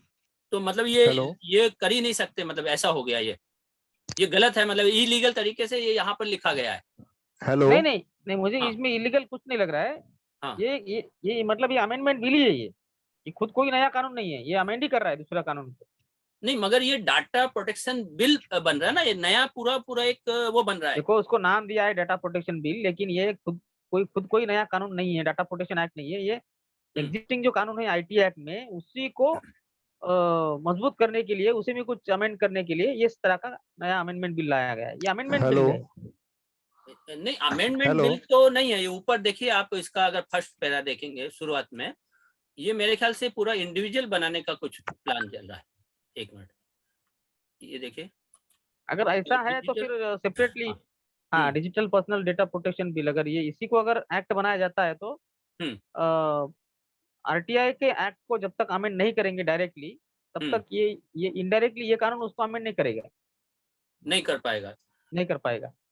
लेकिन यहाँ यानी ये तो एक तरीके से, मतलब एक तो ये जिस ढंग से रख रहे हैं वो मतलब इलीगल रख रहे हैं सही मायने में, है ना? तो फिर क्या तो फिर क्या करेंगे पार्लियामेंट में, ये जब कानून बनेगा, ये जो एक्ट बनेगा बिल, ओके, तब उसी समय को आरटीआई एक्ट में अमेंड करने के लिए वो सेपरेट से एक अमेंडमेंट बिल लाएंगे। अच्छा, ये भी पास होगा, वो भी पास होगा। हाँ, बेसिकली ऑर्गेनाइजर से मेरा रिक्वेस्ट है कि इस पे एक अलग से एक सेशन जो है और इसको कोट करते हुए हमें मिनिस्ट्री ऑफ जो एडमिनिस्ट्रेटिव रिफॉर्म्स है उसको लिखना चाहिए कि ये प्रोविजन के ऊपर जो है दूसरे एक्ट का उल्लंघन है, हमें लिखना चाहिए वहां, ताकि जब ये जो सीट है जब पार्लियामेंट में डिस्कशन हो तो रिलेटेड जो मंत्री है वो इस बात पर अपना स्पष्टीकरण दे। बराबर। हेलो, ठीक, हाँ बोलिए नितिन जी, हाँ बोलिए। हाँ, मतलब मुझे ऐसा पूछना था राजेश भाई से, या कोई एक्सपर्ट है उससे, या राजेश भाई से, कि अभी ये जो मतलब उसमें अभी आरटीआई में कैसा है कि कोई प्राइवेट पर्सन है, करप्ट रहता है, नकली डॉक्यूमेंट, नकली एग्रीमेंट या नकली कुछ भी दस्तावेज पेश करके, जैसे एसआर से घर प्राप्त करना, लाइट मीटर प्राप्त करना, राशन कार्ड, जो भी मतलब ये करता है वो काम, तो वो भी क्या निजी जानकारी में गिना जाएगा क्या? क्योंकि वो तो जो बना रहा है वो तो सुविधा प्राप्त कर रहा है ना गवर्नमेंट से, तो गवर्नमेंट में जो डॉक्यूमेंट पेश होते हैं तो उसे थोड़ी मतलब रोका जा सकता है, तो मतलब आईटीआई में ऐसा हो सकता है क्या डेटा प्रोटेक्शन बिल में? पंचाल साहब ये देखिए, देखो इसमें क्या है नितिन जी, एक पुराना कंसेप्ट है पब्लिक डॉक्यूमेंट का, ओके। अभी मान लो मैंने एक फ्लैट परचेस किया, उसका रजिस्ट्री ऑफिस में जाके मैंने रजिस्ट्री करवा लिया, ओके। अभी वो रजिस्ट्री का जो डॉक्यूमेंट होता है वो एक्चुअली देखा जाए तो पर्सनल डॉक्यूमेंट होता है, लेकिन वो जब पब्लिक ऑफिस में जाकर के उसको रजिस्टर करवाया जाता है तो that becomes a public document, okay. तो इस उदाहरण से आपको समझ में आएगा कि इंडिविजुअल रिकॉर्ड भी जब पब्लिक ऑफिस में पब्लिक हो जाता है और अवेलेबल हो जाता है तो इट बिकम्स पब्लिक, ओके। तो once it becomes public it is available to all, no, it doesn't remain individual. So whatever becomes public is subject to RTI. It cannot be denied. हाँ, क्योंकि हम लोग उसमें अभी मेरे साथ ऐसा हो गया था, तो सामने वाले ने उसको ऑब्जेक्शन लेटर दिया था कि मत दो करके, तो फर्स्ट अपील में मैंने वो मुद्दा उठाया था कि नहीं, इसमें करप्शन है, 100% है, वो जो व्यक्ति ने जो भी डॉक्यूमेंट पेश किए वो नकली है, एग्रीमेंट नकली है, वो मैं प्रूव कर दूंगा, आप खाली दे दो मुझे। तो फिर उन्होंने दे दिए थे और मैंने प्रूव भी करके उसका कंप्लेंट भी दे दिया। जब कोई भी इंडिविजुअल व्यक्ति का डॉक्यूमेंट बोलिए या कुछ अर्जी बोलिए, जब पब्लिक ऑफिस में रिकॉर्ड बन जाता है तो तब उसको हम पब्लिक रिकॉर्ड ही बोल सकते हैं, बिकॉज वो पब्लिक ऑफिस में अवेलेबल है ना। हाँ, और सरकार के साथ भी धोखाधड़ी होती है ना, तो पब्लिक मतलब वो मिलना चाहिए, क्योंकि सरकार को धोखा देके वो उसने प्राप्त कर लिया। तो उस समय को हम क्या करते हैं नॉर्मली कि इंफॉर्मेशन मांगते समय हम किसी व्यक्ति के नाम से नहीं मांगते, हम इनडायरेक्ट तरीके से मांगते हैं। अभी देखिए पंचल साहब, एक मैटर अभी नोएडा में हुआ था उसमें हाँ, एक मशीन चोरी की गई 80 लाख रुपए की, है ना। हाँ, अब हाँ, उसमें सामने आरोपी का नाम भी आ गया, उसके अंदर लिख दिया गया है, सब कुछ है। हाँ, अब हमने कहा कि भाई वहां पर सीसीटीवी कैमरे लगे हैं, आरोपी के call details, mobile location, call, ये सब चीज ले करके उसको आप पकड़ सकते हैं। तो वहां पर ऑफिसर ने, जो आईओ ने कहा कि निजता के नाम पर हम इनकी कॉल डिटेल या कुछ भी नहीं ले सकते, ठीक है। और इसका बेस लेकर के उसको बरी यानी बेदा वो कर दिया, बेगुनाह साबित वो कर दिया। अब इस मामले में हम कैसे, मतलब अभी तो ये, मतलब जब आरटीआई से हमें सब जानकारी दे दी जानी चाहिए, तब क्या बोलते ये चीज हो रही है। और जब ये चीज का एक ये रख दिया जाएगा ऐसा, तो हमें ये कोई भी जानकारी मिलेगी ही नहीं। और ये लोग कहते हैं आईओ देखो, नहीं नहीं, एक दूसरी दूसरी बात याद रखो, एक दूसरी हाँ। बात याद रखो। हम्म सिस्टम को, सिस्टम में क्या होता है कि हम्म जिस व्यक्ति के ऊपर हम आरोप लगाते हैं ना, हम्म उसे भी तो कुछ बेसिक अधिकार है जो हमारे संविधान ने दिए हैं। बिल्कुल। उसके ऊपर आरोप लगा मतलब वो गुनहगार है, ऐसा तो हम नहीं मान सकते। हम्म कल के ऐसा भी हो सकता है किसी ऑनेस्ट ऑफिसर के ऊपर या किसी निर्दोष व्यक्ति के ऊपर भी आरोप लगाया जाता है। बिल्कुल। ओके, क्या उसे अधिकार नहीं अपने आप को बचाने का? बिल्कुल तो है। हम कानून का जब जिक्र करते हैं तो कानून को इस तरह से पढ़ा जाना चाहिए, समझना चाहिए हम्म कि उसके अधिकारों का उल्लंघन ना हो, उसके निजी, उसका जो कुछ कॉन्स्टिट्यूशनल राइट है। हम्म अभी यहाँ तक कॉन्स्टिट्यूशन में यहाँ तक प्रावधान है कि आरोपी को आप कंपलसरी उसको कंपेल नहीं कर सकते उसके खिलाफ में टेस्टिमनी देने का। हम्म ये बेसिक प्रिंसिपल है। उसको हम्म आप जबरदस्ती उसके खिलाफ में साक्ष्य देने को या एविडेंस देने को आप मजबूर नहीं कर सकते हो। हम्म अब इसी बात को फिर ध्यान में रखते हुए कानून बनता है। हम्म ऐसा कोई कानून बनाएंगे कि इनडायरेक्टली वो खुद के खिलाफ में खुद साक्ष्य दे, जैसे इसलिए इसी बात की वजह से नार्को टेस्ट हम किसी को जबरदस्ती नहीं कर सकते। इस तरह हम्म की जो टेलीग्राफी टेस्ट होती है, नार्को टेस्ट होती है, हम्म बिकॉज वो उसका अधिकार है अपने आप को डिफेंड करने का। संविधान बोलता है कि जब तक आरोप सिद्ध ना हो तब तक उसे निर्दोष माना जाएगा, इनोसेंट बिल्कुल। माना जाएगा। तो इन बिल्कुल। बातों को भी ध्यान में रखते हुए कानून बनाना पड़ता है हम्म हम्म कि हमें अभी दोनों दोनों चीज से, हमें हमें कंप्लेनेंट की ओर से भी सोचना है और हमें उस आरोपी की तौर से भी सोचना है। हम्म हम्म हम अगर कंप्लेनेंट की आंखों से, एंगल से देखेंगे तो आपको चीजें वन साइडेड दिखाई देगी। हम्म सिस्टम जब चलता है तो सिस्टम को दोनों को प्रोटेक्ट करना होता है, सिस्टम को एक बैलेंस, किसी का अधिकार उल्लंघन ना हो, ऐसा इस तरह से रास्ते से जाना होता है। हम्म। अब अभी देखिए इसमें अगर जो टेक्निकल तरीके से हम लोग किसी को पकड़ सकते हैं, जैसे मान लीजिए एक जगह हत्या हुई है, ठीक है ना, और उस जगह पर से कई लोग गुजरे हैं, करेक्ट, कई लोग गुजरे। अब हमें हत्यारे को पकड़ना है, किसी ने देखा नहीं है उसको, हत्यारे को उस जगह पे या जो भी, तो हम उनको पकड़ने के लिए, हत्यारों को पकड़ने के लिए हमारे पास जो रास्ता है वो क्या है कि उस एरिया में जो मोबाइल टावर लगे हैं, 2-3 जितने भी, हम उस मोबाइल टावर का उस पॉइंट पे कितने समय हुआ होगा उस टाइम का पूरा डाटा उठा सकते हैं, ठीक है ना। वो डाटा उठाने के बाद उस डाटा का बेस लेकर के उन लोगों से संपर्क कर सकते हैं। अब वो हजारों में है, सोच सकते 50,000 है जैसे मान लीजिए, लेकिन जब पार्टिकुलर टाइम पे हम लोग चलेंगे तो उस स्थिति में है हमें एक अलग डाटा फिल्टर होकर के 100 या 50 आ जाएंगे हमारे सामने, ठीक है ना। सही ढंग से उसका विश्लेषण करेंगे, फिल्ट्रेशन करेंगे। तो अब ये 50 लोगों का जो डाटा आएगा तो हम उन 50 लोगों से जाके पूछेंगे कि भाई आप वहां इस टाइम कहाँ थे, क्या थे, तभी जाकर के असली हत्यारे तक पहुंच पाएंगे। बराबर है ना ये चीज। तो इसमें अगर हम निजता के नाम पर नहीं, हम ये निजता का मामला है इसलिए हम इन लोगों की टावर की लोकेशन या ये हम नहीं ले सकते, या इन 50 लोगों का हम डाटा नहीं ले सकते, तो फिर हम कभी भी हत्यारे को या इस टाइप के अपराधी को या किसी चीज को हम पकड़ नहीं सकते। देखिए, हाँ। ऐसे बोलिए। मामले में क्या होता है, हम्म जो इन्वेस्टिगेटिंग अथॉरिटी है, हम्म मतलब जो कानून के हिसाब से, जैसा पुलिस है, सीबीआई है, तो हम्म इस तरह के जो इन्वेस्टिगेटिंग अथॉरिटीज है, हम्म उन्हें ये सब डेटा कलेक्शन करने का, इस तरह का, एक्चुअली इसको डेटा नहीं बोलेंगे, इसको एविडेंस बोलेंगे, सर्कमस्टांशियल एविडेंस बोलो या जो बिल्कुल। भी कुछ एविडेंस बोलो, हम्म वो कलेक्ट करने का अथॉरिटी हम्म उनको दिया गया है कानून के बराबर। दायरे में। हम्म ओके, लेकिन वो जो कुछ कलेक्ट करेंगे उसमें टेम्परिंग हुई है या नहीं हुई है, हम्म या फिर वो फेयर है, तो हम्म इसके ऊपर जब कोर्ट में बहस होगी और कोर्ट में सिद्ध किया जाएगा कि वाकई में ये जिनाइन डेटा है, इसमें कोई टेम्परिंग वगैरह नहीं हुई है, तब जाके कोर्ट के सामने उसको एडमिसिबल एविडेंस बोल के एक्सेप्ट किया जाता है। ये एक लंबा प्रावधान है, ये एक ट्रायल होना चाहिए और उसमें कोई कॉन्स्टिट्यूशनल प्रावधान का उल्लंघन ना होना चाहिए।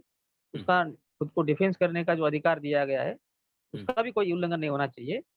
तो ये एक लंबा मैंडेट है कॉन्स्टिट्यूशन का हमारे, और ये बहुत इंपॉर्टेंट है, बहुत मतलब बहुत आप यकीन नहीं कर, बिकॉज आदमी, एक अकेला आदमी, छोटा आदमी सत्ता के सामने ठहरा होता है, सत्ता उसके ऊपर आरोप लगाती है। एक किसी के ऊपर जब गुनाह लगता है ना, तो उसका मतलब क्या होता है, सरकार, उसका नाम ही रहता है सरकार विरुद्ध स्वयं सो। बराबर। तो बेसिक उसको ह्यूमन राइट दिया गया है, बेसिक उसको कुछ प्रोटेक्शन दिए गए हैं। ओके, इसीलिए तो कहा जाता है ना कि भला ही एक आदमी 100 आदमी छूटेंगे लेकिन एक निर्दोष को सजा नहीं मिलनी चाहिए। और वो उसको इंश्योर करने के लिए इस तरह के कॉन्स्टिट्यूशनल मैंडेट रहते हैं। ये दुनिया के लेवल पे इसको ह्यूमन राइट कहा गया है। जिस कंट्री में ह्यूमन राइट नहीं है, कॉन्स्टिट्यूशन नहीं है लिखित, वहां पर भी ये ह्यूमन राइट के फॉर्म में इसको फॉलो किया जाता है। जैसा इंग्लैंड का एग्जाम्पल हो, हमारे देश में संविधान है तो हमें लिखित स्वरूप में फंडामेंटल राइट मिले, इंग्लैंड में लिखित कॉन्स्टिट्यूशन नहीं है, फिर भी वहां पर ये ह्यूमन राइट्स के तौर पर उसको फॉलो किया जाता है। बराबर। नहीं, तो हमें उस एंगल से भी ध्यान में रखना पड़ता है। नहीं, बिल्कुल सही बात है। अब जैसे मैंने अभी हत्या वाली बात बताई कि अभी हमें नहीं तो अगर 50,000 हाँ इस तरह के अगर प्रावधान नहीं रहेंगे ना, तो कल सत्ता जिसको चाहे उसको उठा के अंदर डाल देगी, बोले ये गुनहगारी है, चलो उसको डाल दो अंदर जेल में। नहीं तो उसको फिल्टर करना पड़ेगा ना आपको। इमेजिन करो। हाँ हाँ, आप इमेजिन कर पाएंगे सोसाइटी अगर इस तरह का अगर प्रावधान अगर ना हो तो प्रोटेक्शन? नहीं, बिल्कुल होना चाहिए, लेकिन अगर जैसे हत्यारे को, अब जैसे हत्यारे को पकड़ना है तो हम टेक्निकल का इशारा, जैसे अभी एक जगह डकैती डली लुधियाना में, है ना, डकैती डली तो हमने क्या किया, वहां पर जितने भी टावर थे उस टावर का मैंने पूरी डाटा मांगा, सब वो डाटा उनकी तरफ से आया, वो डाटा को फिल्टर किया, फिल्टर करने के बाद 2 या 3 लोगों के नाम हमारे सामने आए जिनको इस्तेमाल करके हमने इन्वेस्टिगेशन करने को ऑफिसर को बोला, और उसमें पकड़ में आया एक, लेकिन पुलिस वालों ने सब उसको यानी गुम वो कर दिया, साफ साफ है, अब दोबारा इन्वेस्टिगेशन होगी। तो मुख्य चीज यह है कि वो एक का नाम कैसे आया, जब तक हम आगे नहीं बढ़े, जब तक ये इन्वेस्टिगेशन का पूरा पॉइंट, सारे डाटा पूरे आए नहीं सामने, तब तक हम आगे नहीं बढ़ पाए। अब ऐसे ही जब ये मशीन चोरी हुई, 80 लाख की मशीन गायब करी, चोरी की गई, वहां मकान मालिक ऊपर रहता है जिसने चोरी की, जिसके ऊपर आरोप लगा, उसका जब तक आप लोकेशन, उसके साथ कितने कॉल डिटेल या जो बातचीत नहीं करेंगे, या जब हम बता रहे, तब तक इन्वेस्टिगेशन जब तक पूरा नहीं होगा, तब तक उसे हम कैसे निर्दोष आप करार दे सकते हो? कुछ तो इन्वेस्टिगेशन करना पड़ेगा ना आयोग को इस चीज के ऊपर। ये प्रॉब्लम जो आप बता रहे हैं ना शर्मा जी, ये प्रॉब्लम क्या है, ये इन्वेस्टिगेटिंग मशीनरी पैसा लेके किसी को बचाने के लिए भ्रष्ट तरीके से इफेक्टिव इन्वेस्टिगेशन करती है, वो मुद्दा है। बराबर। तो ये तो मतलब किसी भी मामले में पुलिस इस तरह का काम करती है, पैसा लेकर। वही तो बोल रहे हैं, इसमें निजता का नाम लेकर इन्होंने हमारे वो जवाब नहीं दिए कि हम ये नहीं कर सकते, और उन्होंने बंद कर दिया। ये मतलब जहाँ पे खुल्लम खुल्ला ऑफेंस होता है, तो उस मामले में भी पुलिस भ्रष्ट तरीके से अगर बचाना है आरोपी से पैसे लेके तो ये काम करती है। तो ये सवाल इस एंगल से देखना चाहिए। ये निजता का यहाँ पे कुछ भी नहीं है। अब हमारा सिंपल सा इसमें कहना एक ही चीज है कि आरटीआई से अगर कोई भी जानकारी मांगता है किसी की मामले में, जैसे कॉल डिटेल, मोबाइल लोकेशन, ये इन चीजों को, तो उसकी जानकारी सिर्फ उन्हीं लोगों की मांगता है जो जिस आरोप के घेरे में आए हैं, है ना। और नॉर्मल इंसान की जो बेगुनाह यानी 98% भारतीयों की जानकारी कोई नहीं मांगता आरटीआई से। सिर्फ वो 2% भ्रष्टाचारी जिनके ऊपर आरोप लग रहे हैं उनकी मांगी जाती है। उनकी मांगी भी जाती है तो कहां पर, सिर्फ वहां पर इन्वेस्टिगेशन के टाइम या कोर्ट में लाने के लिए। तो आप लेके नहीं आओगे तो इन अपराधियों के खिलाफ जो सबूत है, जो एविडेंस है, बन नहीं पाएंगे, और बन नहीं पाएंगे तो वो लोग यानी सीधे सीधे साफ बरी हो जाएंगे। जैसे अभी एक पर्स चोरी हुआ था अपने मोदी जी के भतीजे का, किसका, तुरंत पकड़ लिया गया, लेकिन आम आदमी को ये नहीं मिल रहा ना। ये हमारा कहने का मतलब है, आप उसका फायदा निजता के नाम पर ये बिल ला करके इस देश को, मतलब इसको पूरा यानी भ्रष्टाचारियों को सीधे सीधे बचा लोगे आप। ये खेल हो रहा है, यहाँ पर आज भी 90% लोगों की जानकारी नहीं दी जाती है। इसको हम लोग क्या करेंगे, सेपरेट से इसको एग्जामिन करेंगे, इसके पॉसिबिलिटीज क्या क्या हो सकते हैं वो एग्जामिन करेंगे, और हमें लगता है तो हम एक गवर्नमेंट को एक रिप्रेजेंटेशन भेजेंगे, सुझाव भेजेंगे। बिल्कुल बिल्कुल बिल्कुल राइट, बिल्कुल राइट अप्रोच बिल्कुल सही बोल रहे वो अब सामने आई है लगता है मुझे। तो इस पे फिर हम लोग दोबारा बहस करें क्या, एक बार फिर मीटिंग करें पंचल साहब जी? हाँ हाँ, हम इसको एग्जामिन करते हैं पहले। हाँ हाँ, मैं आपको भेजूंगा, और डॉक्टर जैन जी आप भी इस जी। मामले में जो आपको नजर आ रहा है हमें भेजिए, हम पंचल साहब के साथ रखते हैं और इस पे थोड़ा हम लोग डिस्कशन करेंगे, और फिर उसके बाद इसको सबके सामने लेके आते हैं। अब देखिए मैं यहाँ पर अपना थोड़ा सा एक बात को सबमिट करूंगा। हाँ जिन जिन एक्ट्स को यहाँ कोट किया गया है इस डीपीडीपी बिल में, एटलीस्ट उनको पैरेलल रख के और उनके प्रोविजंस को स्टडी करके, और वो जो प्रोविजंस है वो किस तरह से इसको हम कहें कि उसकी शेप को चेंज कर रहे हैं, इज इट पॉसिबल, इसके ऊपर हमें डिस्कस करना चाहिए बेसिकली, और टाइमली डिस्कशन करना चाहिए इसके ऊपर। जी जी जी बिल्कुल सही बिल्कुल सही। ठीक है, फिर हम नेक्स्ट एक इसमें रखते हैं, और जो भी जैन साहब आपने तो शायद स्टडी किया होगा काफी कुछ इसमें, तो आप मुझे भेजिए, हम पंचायत जज के सामने रखते हैं, और फिर इस मामले में जो भी डिस्कशन होगा फिर हम एक मीटिंग करते हैं फिर से इसकी इसी तरीके से, और उसमें हम सबके सामने रखेंगे तो कैसे क्या है, क्या कम ज्यादा है, जो भी चीज हम लोग लेके आएंगे सामने।